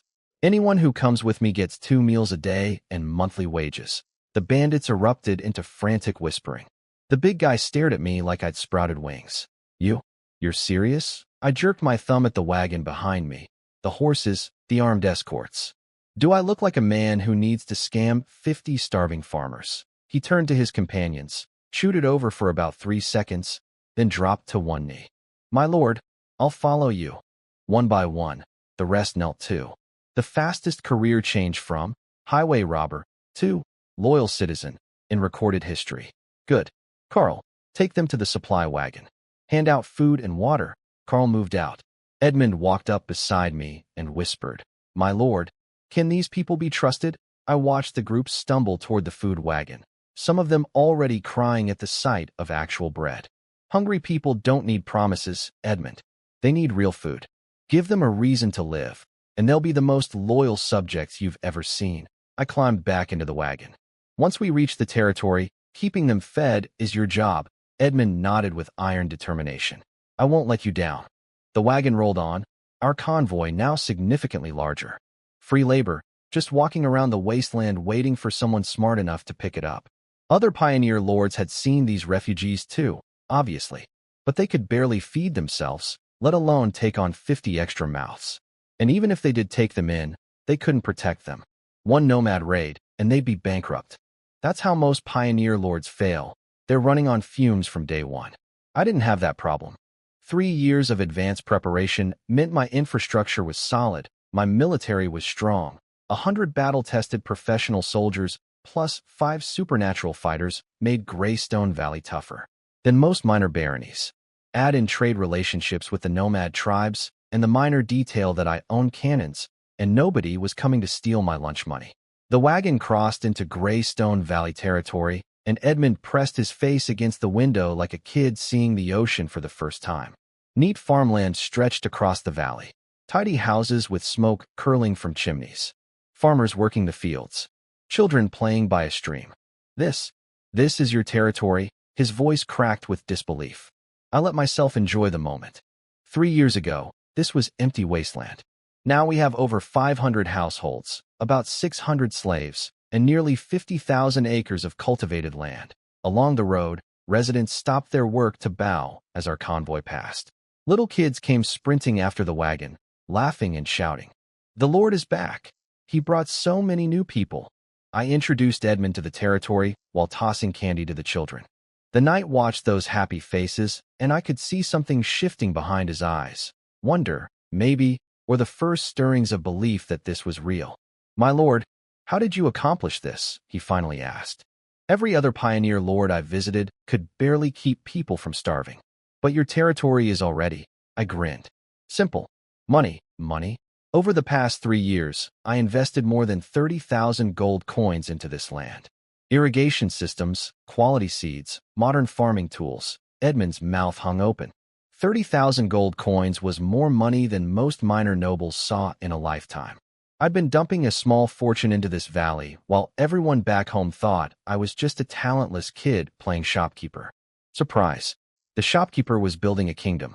Edmund nearly choked on his own spit. 30,000 gold coins?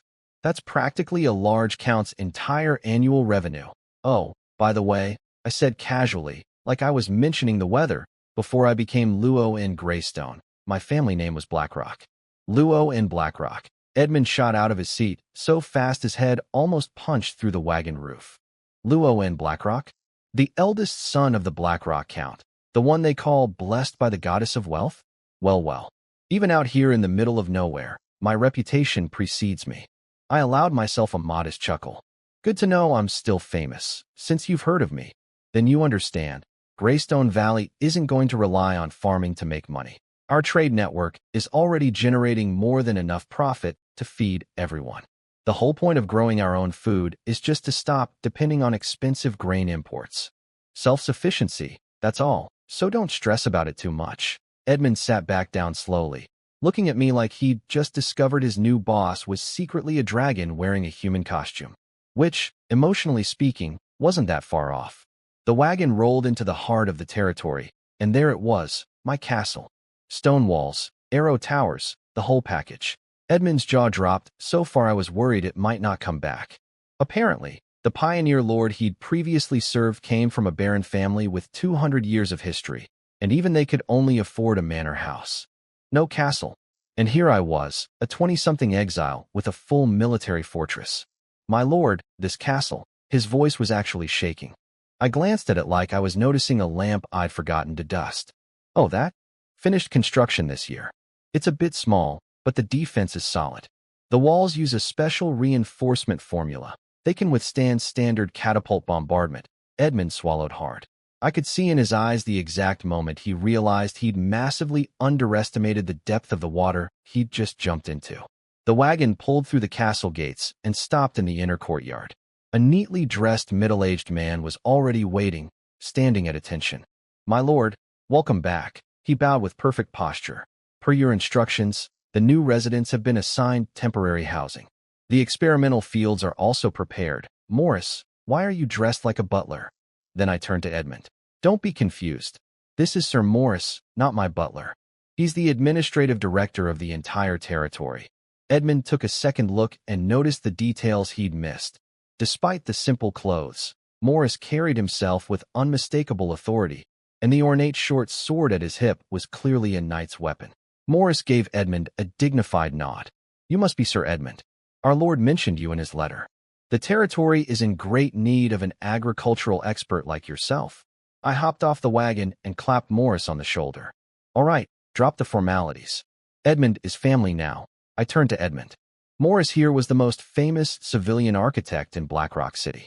He helped me build this entire territory over 3 years, so I made him administrative director and gave him a knight's title. I grinned. With an example like that walking around, I expect you won't disappoint me. Edmund took a deep breath and dropped to one knee.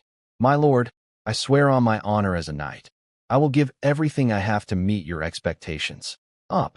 I pulled him to his feet. We don't do the kneeling thing here. Gets the pants dirty.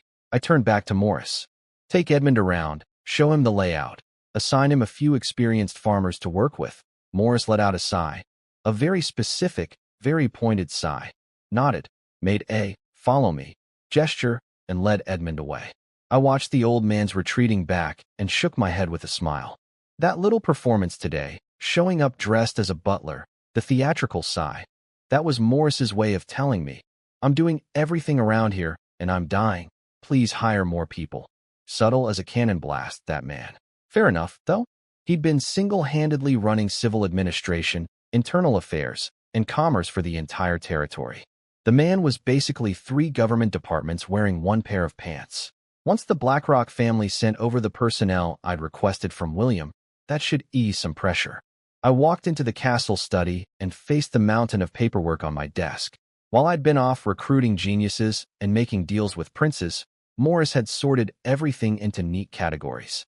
The man was exhausted but still doing impeccable work. I opened the top report, crop yield estimates for the newly cleared land. Morris really is burnt out, I muttered. Need to get him help fast. Should have asked William for more people. I rubbed my temples and looked up at the large territory map hanging on the wall. Greystone Valley's terrain looked like a butterfly spreading its wings. Castle and main village in the center, farmland expanding outward on both sides. Blue lines marked the irrigation system I'd built over 3 years, branching through the land like veins feeding a living body. A gentle knock at the door. A young woman in a simple dress entered carrying a steaming cup of tea. "My lord, you've had a long journey. Please rest and have some tea." "Thank you, Lena." I took the cup, the warmth seeping through the ceramic into my palms. Lena was Anderson's wife, Anderson being Morris's nephew. She currently served as head maid of the castle, which reminded me, I still didn't have a proper steward. "What's Anderson been up to lately?" Lena curtsied. "He's been overseeing the irrigation channel construction for the new farmland in the east. He says the soil quality there is good, but the water source is a bit far." I sipped my tea and nodded thoughtfully.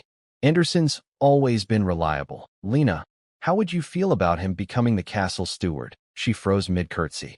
A flash of excitement crossed her face before she smoothed it away like a professional. "My lord, is that appropriate?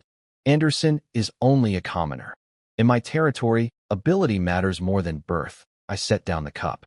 "Sir Morris rose from commoner to knight, didn't he? Anderson's been learning from his uncle for years. Time for him to stand on his own." Lena's eyes glistened. She bowed deeply. "My lord, our entire family is grateful beyond words. Go tell Anderson he has 1 day to hand off his current work. Day after tomorrow morning, my study. Now, I have paperwork to conquer." Lena tiptoed out, quiet as a mouse. I turned back to the desk and attacked the documents.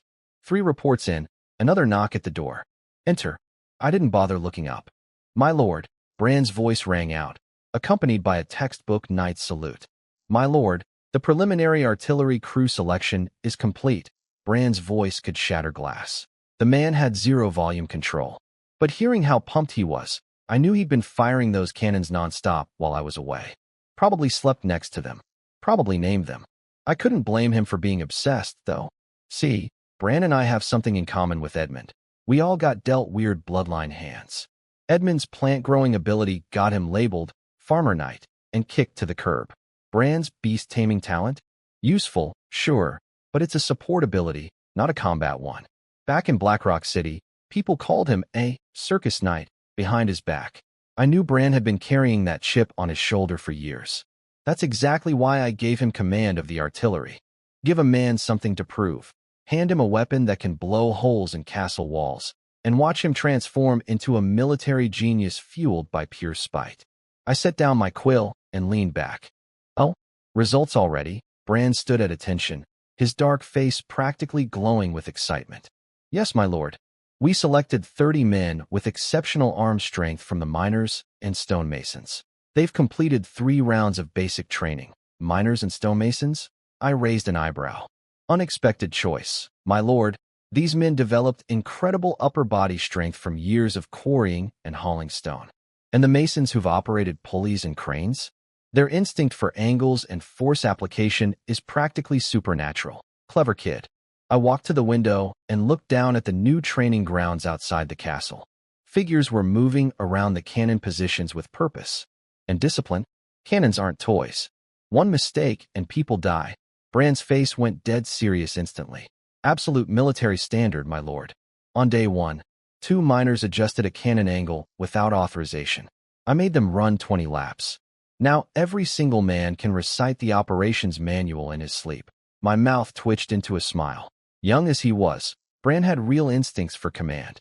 In a few days, a gunpowder expert will be arriving. He has a smokeless propellant. After firing, you won't need to clean the barrel. Make sure you coordinate with him. Get that powder into mass production as fast as possible. Brand's eyes went supernova. Smokeless powder? That would massively increase our rate of fire. "My lord, I'll give this expert my full cooperation." "Good. Also, I'm planning a dedicated artillery training ground on the west side of the valley. Better facilities, more space. You're in charge.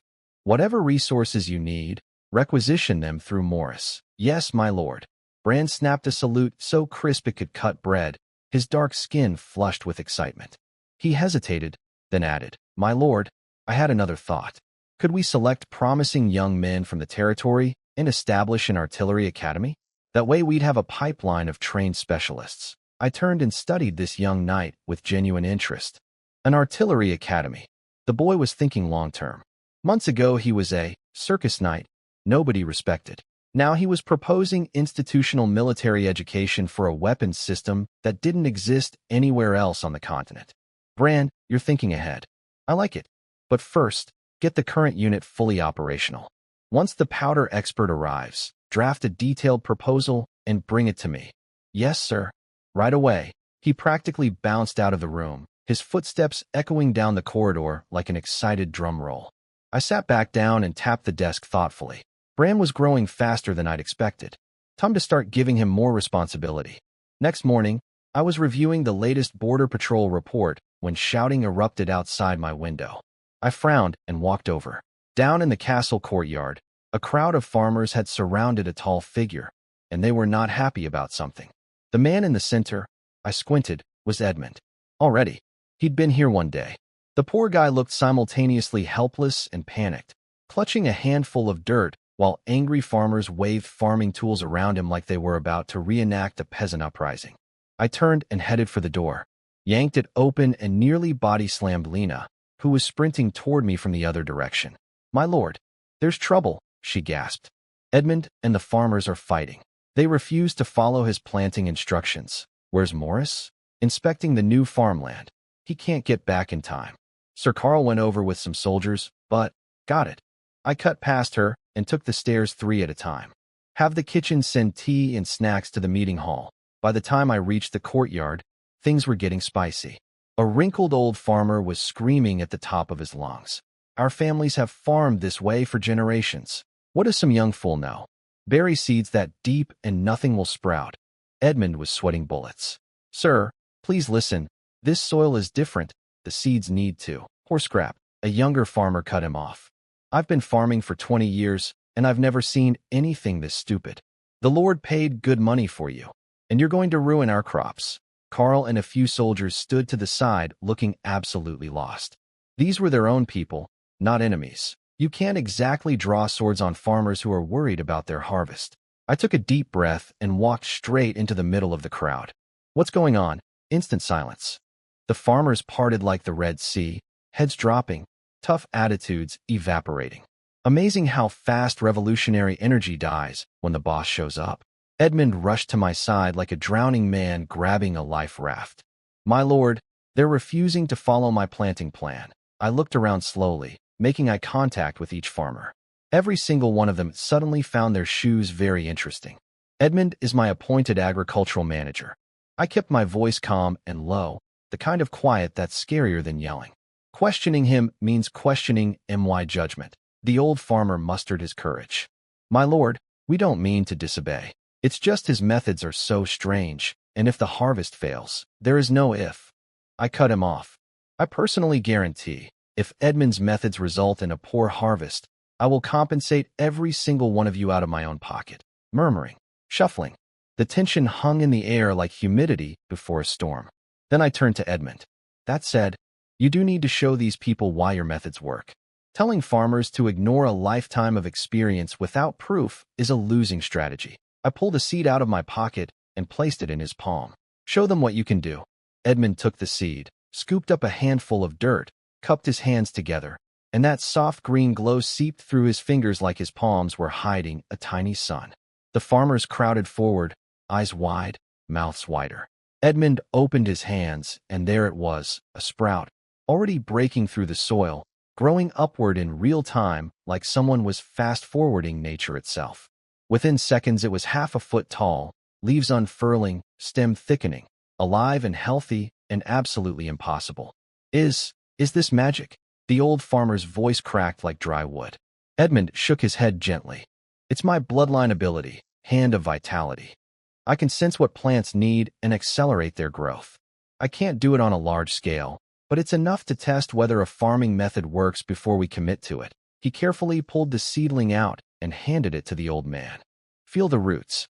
Are they healthy? The old farmer took the plant like it was made of glass. His rough fingers poked through the root system, and slowly, very slowly, the skepticism on his face melted into pure shock. Good heavens! These roots are stronger than any seedling I've ever seen. The other farmers swarmed in to look, and suddenly it was all gasps and, "Did you see that?" And, "The roots, look at the roots." I stepped in at exactly the right moment. So, anyone still questioning Edmund's methods? Dead silence. The farmers looked at each other like kids caught throwing rocks at a window. The old farmer took a deep breath and bowed low to Edmund. "Sir, forgive us. We were ignorant. Please, teach us how to farm." Edmund rushed to help him up. "No need for that. We're all working toward the same harvest." I nodded, satisfied. Crisis resolved, dignity preserved. Nobody got stabbed with a pitchfork. Lena prepared tea and snacks in the meeting hall. "Everyone go eat and let Edmund explain his full plan." I watched the farmers practically carry Edmund toward the castle, treating him like a celebrity now instead of a fraud. Funny how a 30-second magic trick can fix what an hour of arguing couldn't. I turned to Carl. "Send someone to tell Morris the situation's handled. He doesn't need to rush back. And you, come with me." Carl followed me into the study. Sunlight poured through the colored glass windows, painting the oak desk in blues and reds. I waved him into a chair, then stood by the window with my back to him. "Carl, how do you see the current state of the territory?" Carl blinked, clearly not expecting a pop quiz. "My lord, everything's progressing well. New farmland, artillery training, the new craftsmen. All running smoothly." I turned around and looked him dead in the eye. "That's not what I'm asking. I'm asking, what's your role here? How do you see yourself?" That caught him completely off guard. He straightened up reflexively. "My lord, I'm your knight. I handle territorial defense." I shook my head and picked up a report from the desk. "This is last month's security log. The territory has tripled in size and the population doubled, but your patrol routes and guard posts haven't changed at all." Carl's face went bright red. "My lord, I'm not criticizing you." I softened my tone. "I'm asking if you're content being a soldier who follows orders, or if you want to take on something bigger." Carl shot to his feet, fist over heart. "My lord, I swear my life to you. Whatever you command, I'll walk through fire." I studied him for a long moment, then nodded slowly. "Good. Then starting today, hand all your soldiers over to Gareth." Carl's face fell. I could see the light dim in his one good eye, though he tried hard to hide it. I understood why. Greystone Valley had 3 guardian knights, Bran, Gareth, and Carl. But Gareth had been with me since childhood. He was practically family. Even now I still called him Uncle Gareth. Military command going to Gareth made perfect sense, and Carl knew that. But those soldiers were Carl's boys. Former mercenaries who'd bled alongside him for years, closer than brothers. Handing them over was like giving away pieces of himself. "Yes, my lord." He lowered his head, jaw tight. I clapped his shoulder and let a smile creep across my face. "Don't start mourning yet. I wasn't finished. Gareth gets the regular army. But you, I have something special in mind." I opened a desk drawer and placed a long, metallic object on the table. Sunlight hit the polished surface and bounced cold, sharp reflections across the room. Carl's one eye went huge. The thing looked similar to the weapon I'd shown Grim at the fortress, but longer, much longer. "A firearm," I said, picking it up. More specifically, a sniper rifle. I pulled a brass cartridge from the drawer and loaded it with a satisfying click. I walked to the open window, flipped up the scope, and pointed at the distant hilltop. "See that apple tree on the mountain? See the apple at the very top?" Carl squinted hard at the horizon. He could barely make out the tree's outline, let alone individual fruit. "My lord, I can only see the tree." I handed him the rifle. "Try the scope." Carl pressed his one good eye to the glass, and the gas that came out of him was borderline indecent. The apple is right there. I can see every line on the skin. This is sorcery, not sorcery. Science." I took the rifle back. "Now watch. I'm going to shoot that apple off the tree." "My lord, at this distance." Carl's voice cracked. I didn't answer. I braced the rifle, settled the crosshairs on the apple, slowed my breathing to a crawl, and squeezed the trigger. Crack. The shot echoed off the castle walls. Carl flinched. We both looked at the hilltop. The apple was still there, completely untouched, probably laughing at me. A very awkward silence followed. I cleared my throat, set down the rifle with as much dignity as I could scrape together, and said, "Clearly this weapon requires additional practice." Carl was biting the inside of his cheek so hard I thought he might draw blood. "Indeed, my lord. A remarkable weapon, but clearly demands specialized technique to master." Diplomatic answer. 10 out of 10. This is why I keep him around. Exactly. I picked the rifle back up and placed it ceremonially in Carl's hands. Which is why I chose you. Your bloodline ability is certain hit. Any weapon you aim and throw or fire will hit its target as long as it has enough momentum. Am I right? Carl's one I went from politely amused to absolutely enormous. Yeah, a sniper rifle that never misses. In the hands of a man whose supernatural power is literally, I don't miss. The apple didn't know it yet, but its days were numbered. Carl's eye lit up like a bonfire. He stroked the cold gun barrel, feeling its weight, already falling in love. "My lord, you mean, shoot that apple down for me." Carl took the rifle, dropped to one knee, and braced it on the windowsill. He'd never touched anything like this weapon in his life, but some things don't need explanation. His bloodline instincts understood it the moment his hands wrapped around it. He pressed his eye to the scope. His pupil contracted. The world narrowed down to one single, red, perfectly round target. His bloodline power stirred, flowing through him like a warm current. His fingers squeezed the trigger. Crack. On the mountaintop, the apple snapped off the branch and tumbled through the air, spinning a red arc against the blue sky. It. Carl jumped to his feet, then immediately caught himself and tried to look professional. "My lord, this weapon is extraordinary." "Yeah, I just missed that same shot 30 seconds ago. Thanks for rubbing it in, Carl." But honestly, watching his ability work was worth the embarrassment. The combination was perfect. His certain hit bloodline means anything he aims and fires will hit its target, as long as the projectile has enough energy.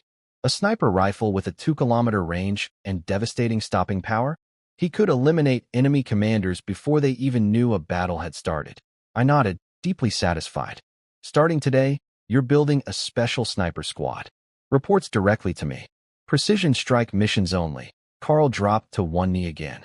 This man was going to wear holes in his pants at this rate. "My lord, I won't let you down." Up. I pulled him to his feet. "This unit requires absolute loyalty and iron discipline. You pick the people personally. I supply the equipment directly. Now, why wasn't I mass-producing rifles for the entire army? Simple. I couldn't. Even though Grimm's glowing moss solved the propellant and primer problems, a single seamless steel barrel would make the best blacksmith on the continent cry. And precision brass cartridges? Forget it. I'd have to handcraft every single one with my metal control ability, and I was not about to become a full-time bullet factory. For large-scale warfare, cannons were more than enough. The sniper squad existed for one reason. I refused to waste Carl's bloodline talent. Certain hit, plus a long-range high-powered rifle was the kind of combination that gives enemy generals nightmares they can't explain. Would I have to personally make every bullet? Yes. Was it annoying? Yes. Was it worth it for a one-eyed assassin who literally cannot miss? Absolutely. I pulled out a polished wooden case from under the desk. Inside, 20 brass cartridges lay in neat rows, each one gleaming with cold precision. These are custom-made rounds. Limited supply. Use them wisely. I handed the case over with the gravity of a man passing on a family heirloom. Remember, a sniper's greatest weapon isn't his aim. It's patience and judgment. Carl cradled the box like it contained his firstborn. "My lord, I will treasure every single bullet." Good. I walked to the wall and pulled down the territory map. "Now, select 10 of your best marksmen. They must be loyal, skilled, and above all else, able to keep secrets." Carl thought for a moment. "I recommend choosing from the veterans, my lord. They've been through life and death. Their loyalty to you is absolute. Your call on the specifics. Just show me the list." Carl straightened up like a flagpole. "Yes, my lord. Go? And send Uncle Gareth up on your way out." Carl marched out clutching the sniper rifle and ammo box like a dragon guarding its treasure. His one eye was practically sparkling. As he crossed the corridor, guards stole curious glances at the strange metal tube in his arms, but were smart enough not to ask questions. Down in the training yard, Gareth was drilling new recruits in swordsmanship. Nearly 50 years old and still standing straighter than men half his age, gray temples only making him look more intimidating. The man aged like fine wine mixed with steel. Sir Gareth, Carl saluted. The Lord requests your presence in the study. Gareth sheathed his wooden practice sword. His sharp eyes landed on the metal thing Carl was hugging like a lover. Looks like the young masters invented something new again. Carl unconsciously squeezed the rifle tighter, failing completely to suppress his grin. Yes, sir. This weapon is very special. Gareth raised an eyebrow but didn't push. He just clapped Carl's shoulder. Do good work, son. The young master has always had an eye for talent. Carl watched Gareth walk away, took a deep breath, and headed straight for the barracks. He couldn't wait to start selecting his team. Gareth arrived at my study door, straightened his leather collar, because even after watching me grow up from a baby, the old knight never skipped proper etiquette, and knocked. Come in. He pushed the door open and found me standing by the window, colored light from the glass painting my face in blue and gold. I caught the look in his eyes, that mixture of pride and disbelief he sometimes got, remembering the kid he used to lift onto horseback who was now running a territory. You called, young master? He used the old title. Always did when it was just us. Our thing. Uncle Gareth said. I gestured to the chair across from the desk and leaned against the windowsill. You're up to date on the military situation? Gareth sat ramrod straight, gray eyebrows rising slightly. I read the training reports daily. New recruits have decent quality but zero combat experience. The veterans have adapted well, especially Carl's old mercenary boys. I want you to take over all military operations for the territory. No build-up, no softening. Straight to it. Defense, patrols, training, everything. The study went quiet. Gareth's fingers tapped his knee, leather gloves making soft thuds. Did Carl mess up? He frowned. The opposite. I walked to the desk and traced a finger along a document. He's too talented to waste on routine military work. I looked up. You remember his bloodline ability? Gareth's eyes narrowed in thought. Certain hit. Anything he throws or fires will strike the target. I've given him a new weapon. I let a flicker of excitement show. Effective range over 2,000 meters. Combined with his talent, I didn't need to finish the sentence. Gareth was a veteran warrior. The implications hit him like a hammer. His eyes widened just slightly. For a man that controlled, that was basically a jaw drop. A silent assassin who never misses, striking from a distance no archer could dream of reaching. Every enemy commander, every rival lord, every threat to Greystone Valley, suddenly living on borrowed time and not even knowing it. Yeah, that's why Carl got pulled from regular duty.